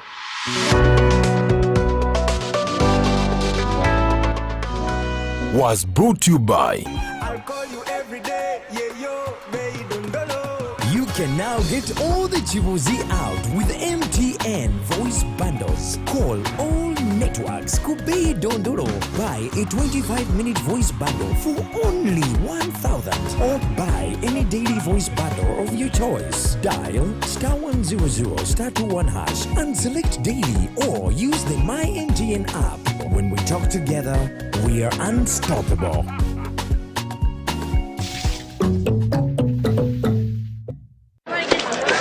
Juko. Yo. Check the shopping, man. What's your secret? Haven't you heard of the parish development model PDM? Yes, I did, but I thought it was just a talk. No, Sebatia. It is real. I and a few friends together formed a circle, accessed money from the PDM, invested in a poultry project, and now things are moving. Juko. I thought I was one of your friends. You are. But you left me behind. I didn't leave you in poverty. What you do, just visit your LC2 chairperson and your parish chief and start the process of economic transformation. Just like that. The parish development model is an initiative from the government of Uganda through the Ministry of Local Government designed to transform all lives of Ugandans for the better. PDM, my parish, my development, my life. In a nation hungry for truth, a world where every story matters, there exists a beacon of trust and reliability. For decades, they've been our voice and our window to the world, holding the mirror of our history.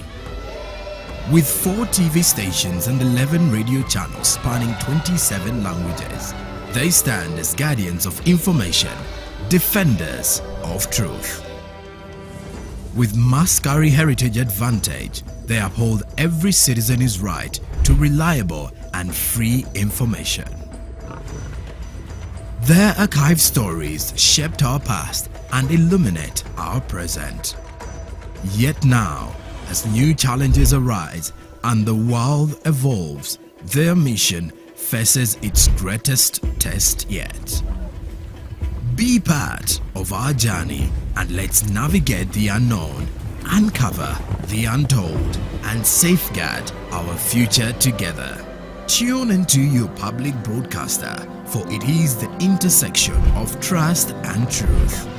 Because to UBC, your story, and every voice matters. UBC, inspiring Uganda. Nyati Motion Pictures brings you Tuko Pamoja, Peoples of Eastern Uganda segment. How have they negotiated the colonial border that divided the Luya nation into 2 countries? The Basamia, Babukusu, the Bagwe, the Bamasava, all belonging to the Luya of Kenya. We didn't know there was a border to go and visit our father's only sister and our mother's only sister in Bungoma. Actually, if you talk of the integration of the East African community, for us, we're already integrated. One community. Premiering in Mbale City at Mount Elgon Hotel on Saturday, 12th of October. To get a ticket, call 0778 787 660. Tuko Pamoja? Live from UBC Studios in Kampala, this is Good Morning Uganda.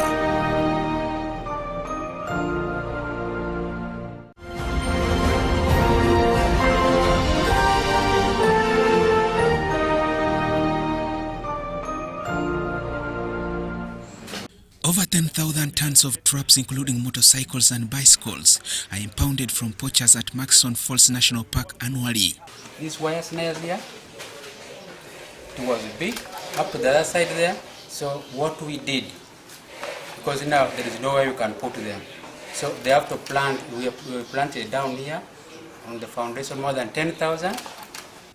This indicates that poaching driven by unemployment and poverty among poachers in the park is on the rise. Once they kill a hippo, they can get much money than other small animals. And then hippo also, they move mostly at night near to the community. You can see we are staying near the communities. Yeah, I mean, hippo is one kill, a lot of meat, not a profit. It's devastating for the country. You've got to remember that this is your country, not that one person's country. Your meaning all of you, across the whole country. Conservationists say hippos are the most targeted wildlife, with their population declining by 70%, although it was refuted by Uganda Wildlife Authority. This place used to have a lot of hippo here, but some of them were poached. Do you have the statistics of hippos that are lost in this park? Every year. For now, yeah. 60-70%. You go to the hippo pool tomorrow where we finish the race. There's no hippo in the hippo pool. This hippo pool we are talking about is not a zoo. The hippos move, okay? They range freely in the waters. But if you look at the vegetation around, there's no grass that the hippos will come to eat because hippos are grazers. They don't eat these shrubs. Uganda Conservation Foundation, supported by Tusk, recently held the Wildlife Ranger Challenge to mobilize funds for capacity building among rangers. Some of the money which is fundraised through this exercise Ranger Challenge, we construct Ranger Outpost. Like last year we had the Delta. The other time we had the Mopina. Part of the money from this exercise.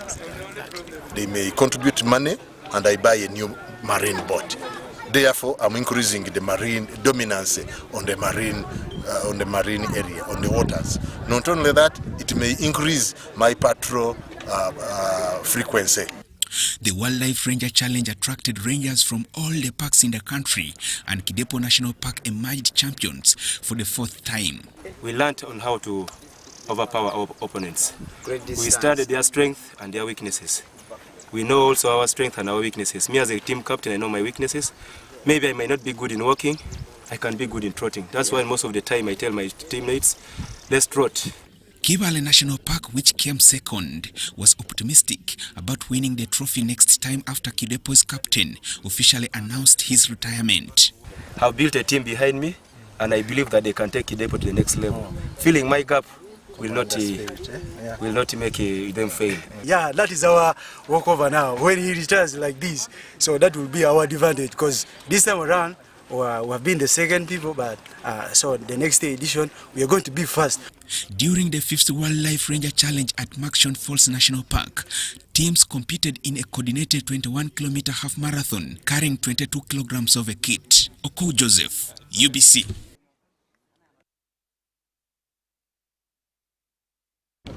Well, thank you for joining us. This is Good Morning Uganda. My name is Olive Monica Najuma.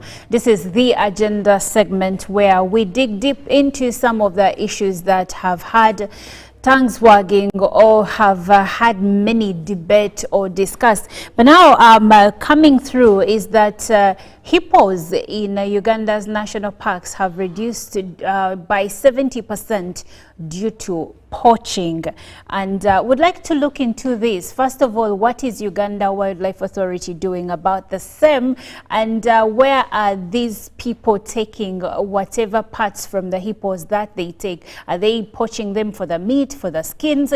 Why exactly is poaching, especially when it comes to the hippos in our national parks, on a rampart? That's the question we are asking, and we would like to delve into this conversation now.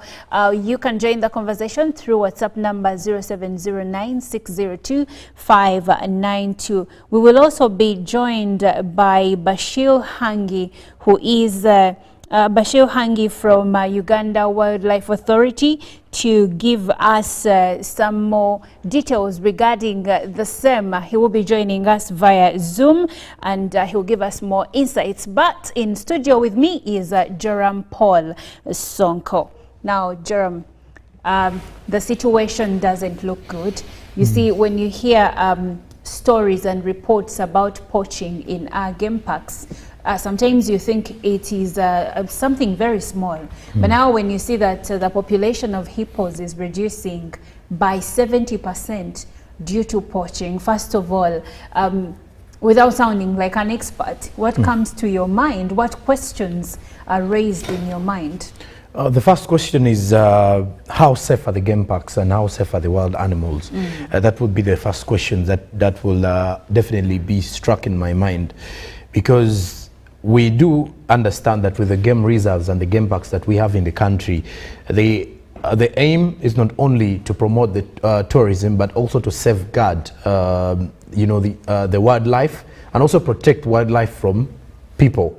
That is from harming the people settled around these wild reserves and wild parks, and then also to safeguard the animals from poachers themselves. Now, when we have these figures of 70% of hippos that we are losing due to poaching takes me back to this report. There is a report I've been going through here by The Independent that was released in 2022 that a total of 2,837 suspects were arrested over alleged poaching and possession of wild animal products in protected conservation areas. Now, the key word here is protected conservation areas, and this was between 2021 and 2022.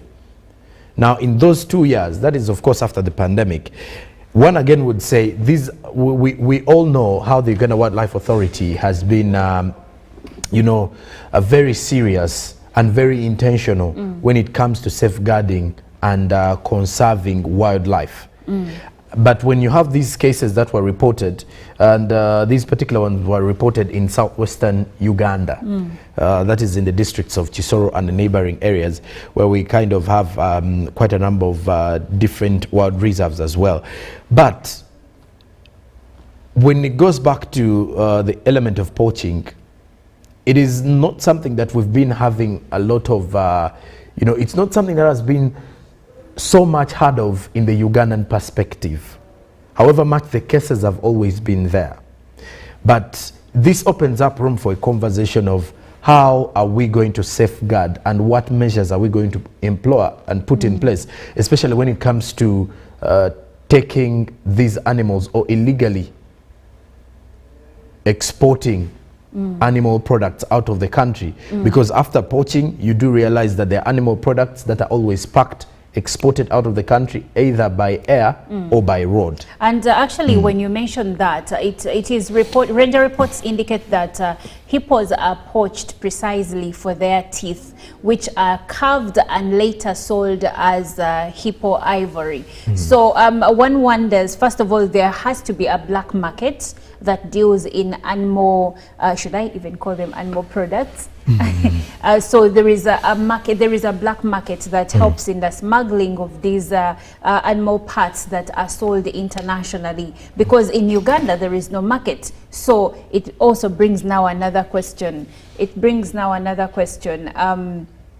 Who are the people? Bashir Hanji will actually be telling us more on this.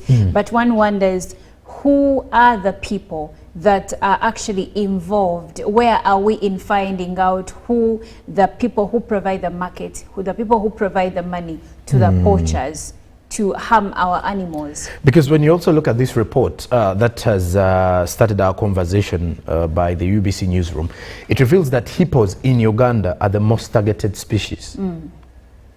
And when it comes to hippos being the most targeted species, but in the current, you know, trends of the hotel industry globally, and I'm just speaking this from an experience point of view, is that when you go out to some five-star hotels, you realize that there is always wild meat, or what you could call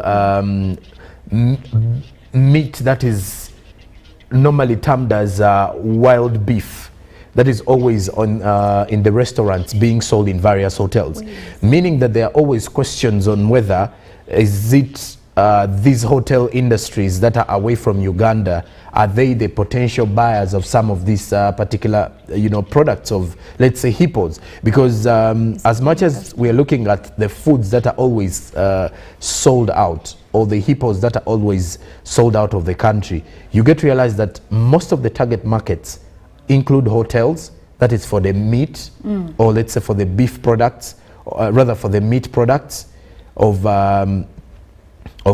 for these hotels rather. And then you are also looking at the other bit of, let's say, the hooves that are always packed for medicinal purposes, and then the like. Because if you're to look at how the entire, you know, thing is done when it comes to value addition, even bones are of good you know, use for those who actually deal in some of the animal products worldwide. All right, now Bashir Hangi, who is the communications manager at the Uganda Wildlife Authority, joins us on Zoom. Good morning, Bashir. Good morning. How are you? I'm fine, thank you. How are you? I'm fine. I've just learned that I knew about the issue of poaching in the country, but I have just been shocked by the number at which we have lost our hippos in the country. Reports indicate that over 70% of them, that they have declined by 70% due to poaching. Now, in your perspective, because these are issues you deal with on a daily, where are the gaps? How are the poachers managing to get to our animals in protected areas like game parks? Thank you very much. First of all, when we are talking about the declining numbers of hippos, we need to understand the context.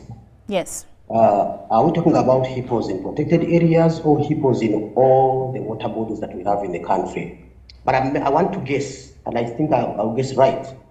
I want to think you are referring to hippos in protected areas. And even then, I don't think in all protected areas. Probably there is one protected area you want to refer to. But also, when we talk about numbers, we have to be very careful. Because you see, you don't wake up one day and you say a number. For example, I'm a researcher, by the way, and you do not use numbers when you don't have a baseline. You need to understand the baseline that people were using to say they have reduced from this to this, okay? In the absence of a baseline, such statements remains purely speculation and conjecture, nothing else. Okay, that's one. Two, the drivers, you know, but also let's first understand the fact that if you go to, right now, I'm at Queen Elizabeth National Park, and we have hippos, I mean, in the water bodies here.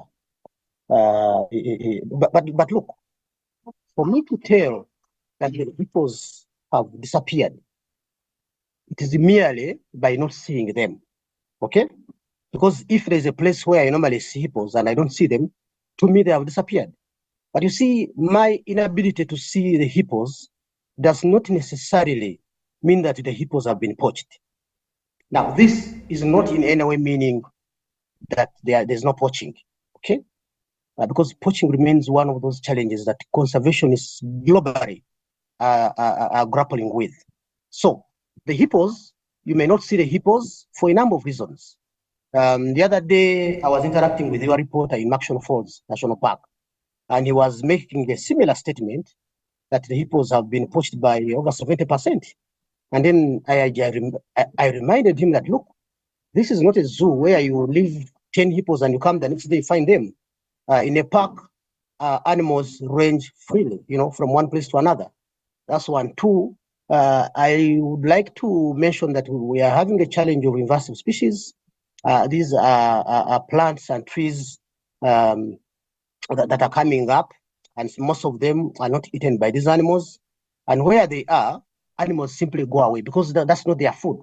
Now, for example, hippos are grazers. So where there is no pasture grass to graze, you certainly won't see them. So if you don't see them and you think that they've been poached, I think you can make a fatal error of judgment. So that's the clarification I wanted to make. And then now from there, we can go and now delve into the drivers, if it is poaching and any other issues. So now the issue of poaching, let's look at it in its entirety regarding any other animal that is in the game parks and other protected areas.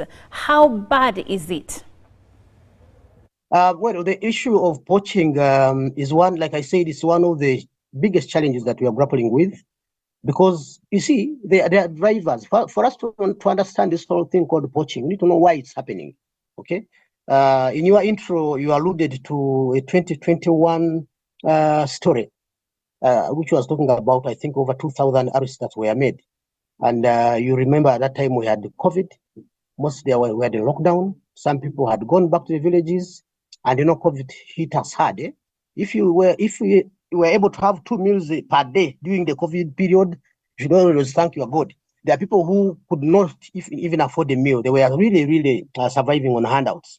So, because of this, some people exerted pressure on the protected areas, and we arrested quite a number of them. But you see, it is one thing for you to come to a protected area, like here where I am in Queen Elizabeth National Park, and it is another thing for you to poach. So when you come and I arrest you, okay, I've done my job.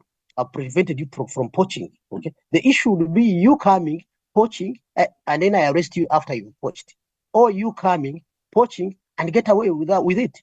So we're able to apprehend quite a number of these people. Some of them, they were laying traps. Others were accomplices. But you know, being an accomplice is also that doesn't set you off the hook. And as such, that's how we're able to arrest quite a number of them, and we took them to the courts of law. So in my view, that was a plus on the side of Uganda Wildlife Authority, because we did our job to ensure that people do not poach. So that the number shouldn't alarm us, but what should concern us is what actually was done. That's one. Two, you know, we have a challenge that some people. One time I was interacting with a poacher from around Queen here, where I am, and when in the mind we had arrested him, and when I asked him, he told him that, you see, we are poaching to supplement our nutritional needs. And I was like, oh, come on, supplementing your nutritional needs? Must you go and kill an animal in a park? He said, yeah, I mean, you don't bring your goats and cows. Game meat is unique.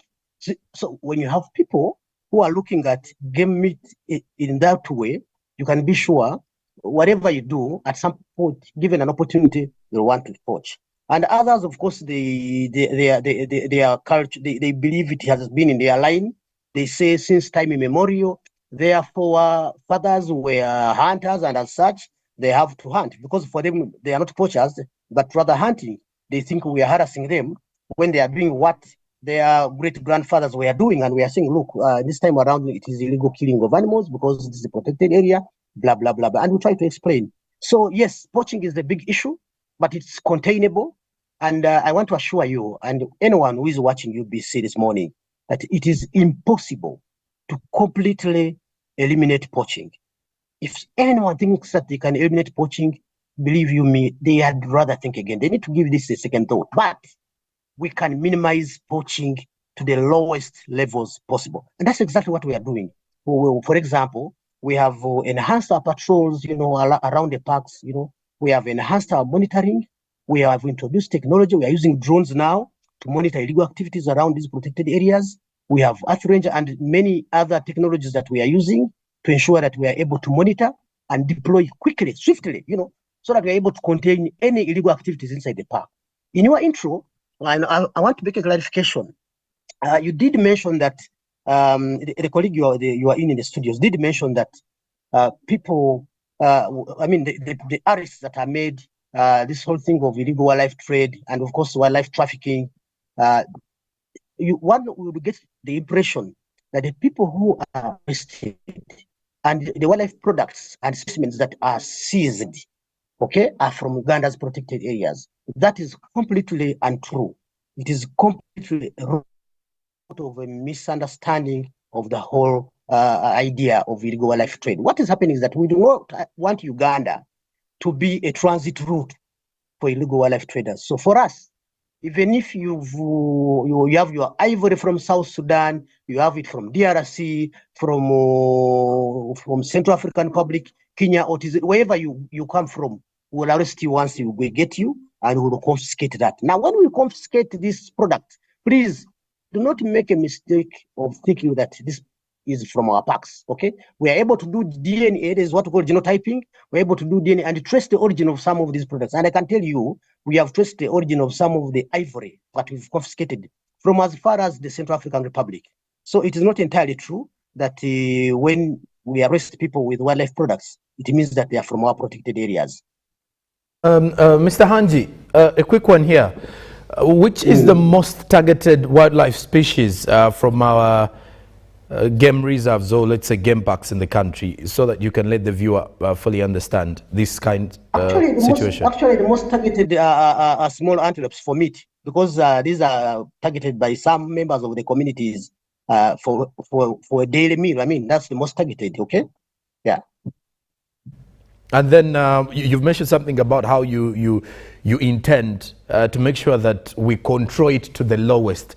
Kindly also share what other measures are you putting in place, especially when it comes to community engagement, because this is also very important, if I choose to say, because you get to realize that many people who are settled around areas that are breeding the wildlife, some of them don't care about the poaching.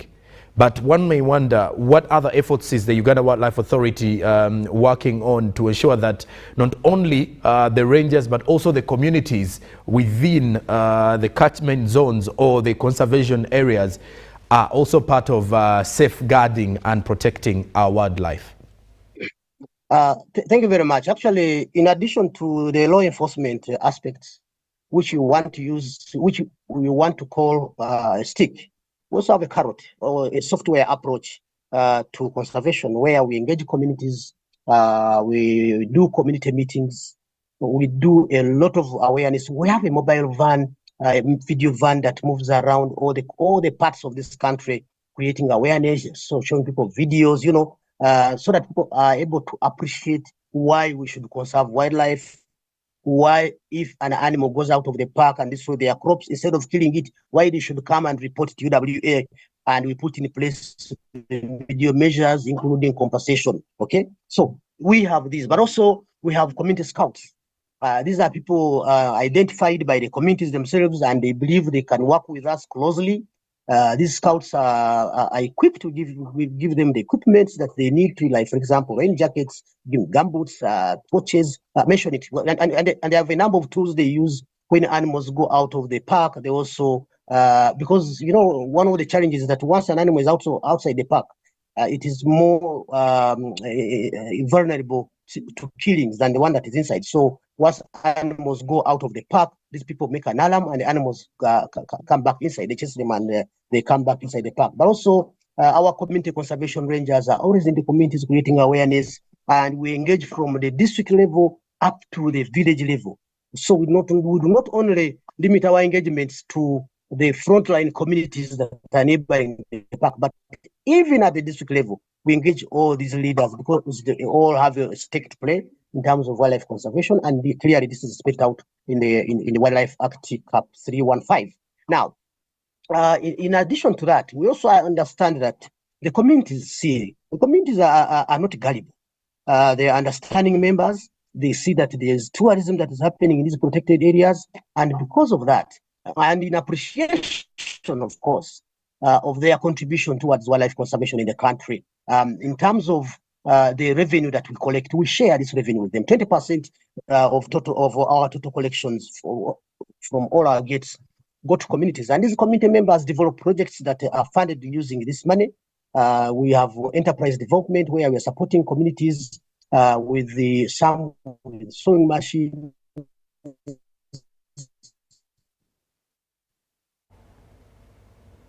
others they are doing fabric, others are into piggery. There are some that are into rice growing. You know, a number of projects developed by communities that we facilitate. This also is alongside other interventions like health facilities that we put up using revenue money, schools, community access roads, quite a number of interventions that we do. However, again, I would like to emphasize that all these interventions target organized people. They target groups. They don't go for a single individual. Therefore, there are communities where we will go and you find an individual who doesn't belong to any group. We have not seen what those guys are doing for us. Individual but organized groups. So we are engaging communities. And by the way, for your information, and the information of whoever is watching UBC this morning, we are fully aware that without the engagement of the communities, without their support, all our activities would be futile, null, and void. And therefore, they play a very significant role in terms of wildlife conservation, in terms of wildlife management. And without them, believe you me, our law enforcement operations wouldn't yield any results, because they are the ones who are giving us the information even about the poachers in their communities. They are the ones who tell us that so and so, you know. So we have informers there who are well-intended citizens of this country that we work with. Hanji, you've mentioned something about the Uganda Wildlife Act, and I would also like to you to help us understand in brief what are the penalties for anyone engaging in poaching. It depends on the species one has poached, because penalties range from rather the law does not give a minimum. For example, if you kill an endangered wildlife species, you can imprison up to life. You can go to jail up to life imprisonment. I mean, upon conviction, or pay a fine of Uganda shillings 20 billion. That is upon conviction. So the penalties differ and they range, and of course, as this is largely at the discretion of the judicial officers. But I can assure you, it has harsh penalties, very harsh penalties. For information, we have someone. I think we have one person who was convicted who was sent to life imprisonment. We have others who have been given 10 years in jail. You know, there's one who was given 8 years for killing a daika. You know, so I mean, it is a very dangerous game for someone to get involved in. Bashir, now when it comes to collaborations, as far as protecting the endangered species is concerned, are there any collaborations between Uganda's government and international organizations to protect the endangered species? Oh yes, yes, we work with quite a number of organizations. I had you mention UCF, Uganda Conservation Foundation. We're working with them. In Action Force, we are working with them here in Queen Elizabeth, where I am. We have quite a number of other organizations: African Wildlife Foundation, Wildlife Conservation Society, WWF, quite a number of them that we work with to do our work. And I can assure you, they've been so supportive to our conservation efforts. So we appreciate them so much. But we do not work alone. And also, even internally, by the way, as UWA, we work with other agencies of government. We work with the UPDF, we work with police, we work with the URA, we work with the customs, we work with the Ministry of Internal Affairs, you know. So we work with quite a number, Financial Intelligence Authority, quite a number of institutions that we work with to do our work so well. Okay. Now, let's also get a great picture of understanding about the role of Murchison Falls National Park in Uganda's conservation ecosystem. That's the tricky one. When you say the role of Murchison Falls, I don't understand. Kindly make me understand. Simplify it for me. Let's look at the significance of, let's actually not go just with Murchison Falls, but all our game parks. When it comes to all of them, what is their role in the protection and the growth of conservation in the entire country? Just one role, by the way. All these protected areas, you see, they all have one role. They act as a habitat for wildlife. The rest is done by us, me and you. Protecting the wildlife there, ensuring that people don't encroach on these protected areas, and of course ensuring that the habitat of the wildlife is not tampered with, and as such it is left as is, so that the wildlife can thrive. You know, ensuring that when you come to this park, you don't litter, you don't do anything, keeping a safe environment for the wildlife. All these are not roles of the park, but me and you. The park is basically playing a role of a habitat for wildlife. Right. Now, speaking about littering, right now in northern Uganda, we have an issue of Karuma that was closed off, and one of the detours is going through one of the game parks. How are we ensuring that our animals are protected and that passengers in different vehicles are not littering to endanger the animals therein? What we've done, first of all, I want to say that in appreciation of the fact that Ugandans have to continue moving through the country from one destination to another. Following the closure of Karuma Bridge, we offered alternative routes for people to go through Murchison Falls National Park. We have a route through Kichumbanyobo to Tangi. We have another route through, again, Tangi to Bugungu Gate. So we have offered these routes for people to use them.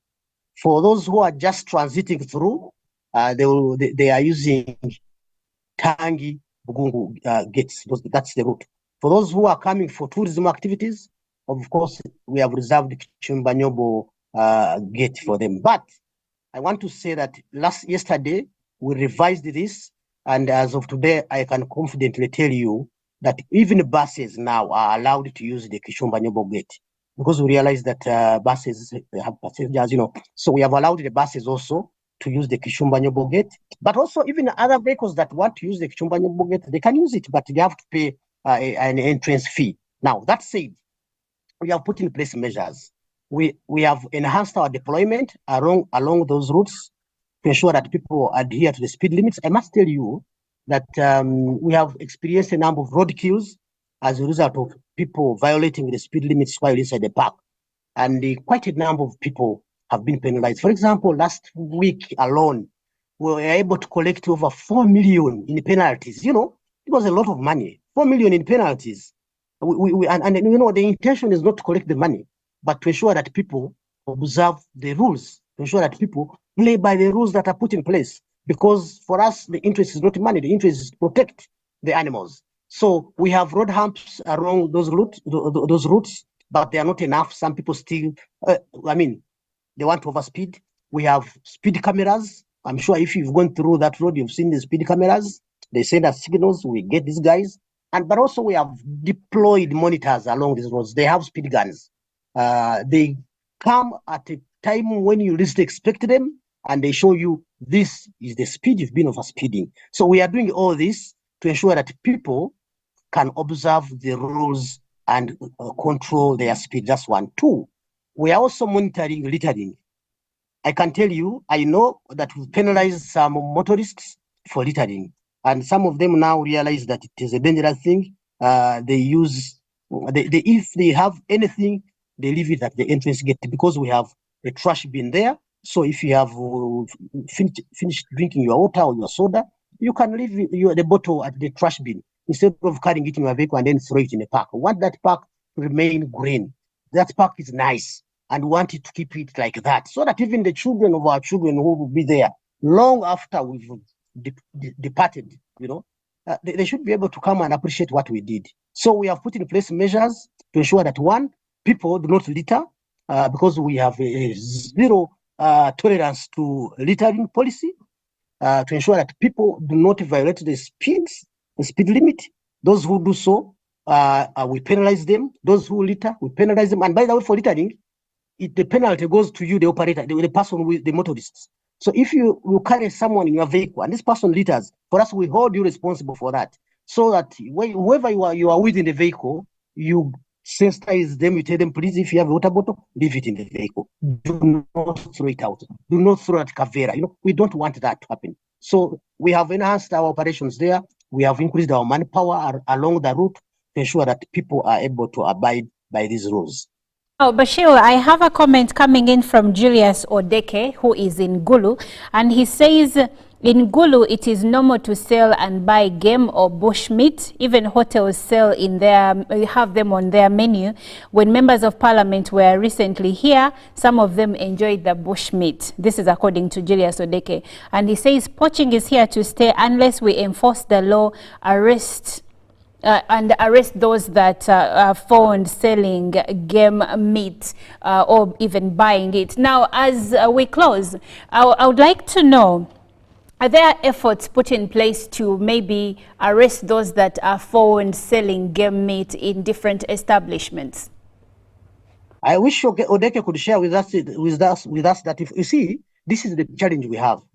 Odeke, a very good Ugandan, has information, is willing to send it on TV here, but he is not willing to share it with us in confidence, and we want to arrest these guys. This is the kind of information that we want, because we want to find out, are they licensed? By the way, you can open a restaurant or a hotel in Kampala and you sell game meat. It's not a crime in this country, but you have to be licensed to do so, okay? You have to tell us what is the source of your game meat, and then we give you a license. So we need to establish, is that facility licensed to serve game meat on their menu? If not, then so many questions will come up, because I think they will owe us a lot of detail in the event that they are selling game meat without a permit. Okay. So what are the reporting lines for those that may have something to report to Uganda Wildlife Authority? We have quite a number. We have our chief wardens, and I'm sure Julius Sudeke knows them. Even my line is always, I think in UWA, mine is more or less of a public line. If you inform me, you can be sure I will swing into action, you know. And then if you visit our website, we have quite a number of numbers that one can call. Even now, we have a toll-free line on the website that someone can call. I'll share this probably later. I need to be sure whether I have it here with me. But if you permit me, I can get a toll-free line and share it with you so that people get to know where to call. And it is 0800 100 960. So once you call this toll-free line, I can assure you 0800 100 960 will be good to go. I mean, the rest will be upon us to handle. But we request members of the public to share with us the information. We'll do the rest. Hey, Mr. Hanji, thank you so much for educating us and clearing some of the myths we had or the mistruths, because you did say that when someone comes up with a statistic, they really need to give us the source and be sure that what they're telling us is the truth. And we do appreciate that, because our role is not to misguide the public, but to give them facts. So thank you. It is a pleasure. To the head of communications at the Uganda Wildlife Authority regarding reports indicating that there is the issue of poaching is going out of hand in the country's game parks. But he did correct some of the misinformation that is out there, and also gave us more details regarding the issue of poaching, but also the safety of the game parks and the animals therein, and also on the issue of the detour that is that came about after the closure of Karma Bridge. He still gave us guidelines as far as traveling within the game parks is concerned. Now, Good Morning Uganda does continue, but our conversation ends right here. We'll be back, myself, Robert Chirabo Nyonyintono, and Jerome Paul Sonko. We'll be back tomorrow morning at 6:30 to still do what we do every single morning. But for now, Ruben Mpima will be coming up next for the sports updates.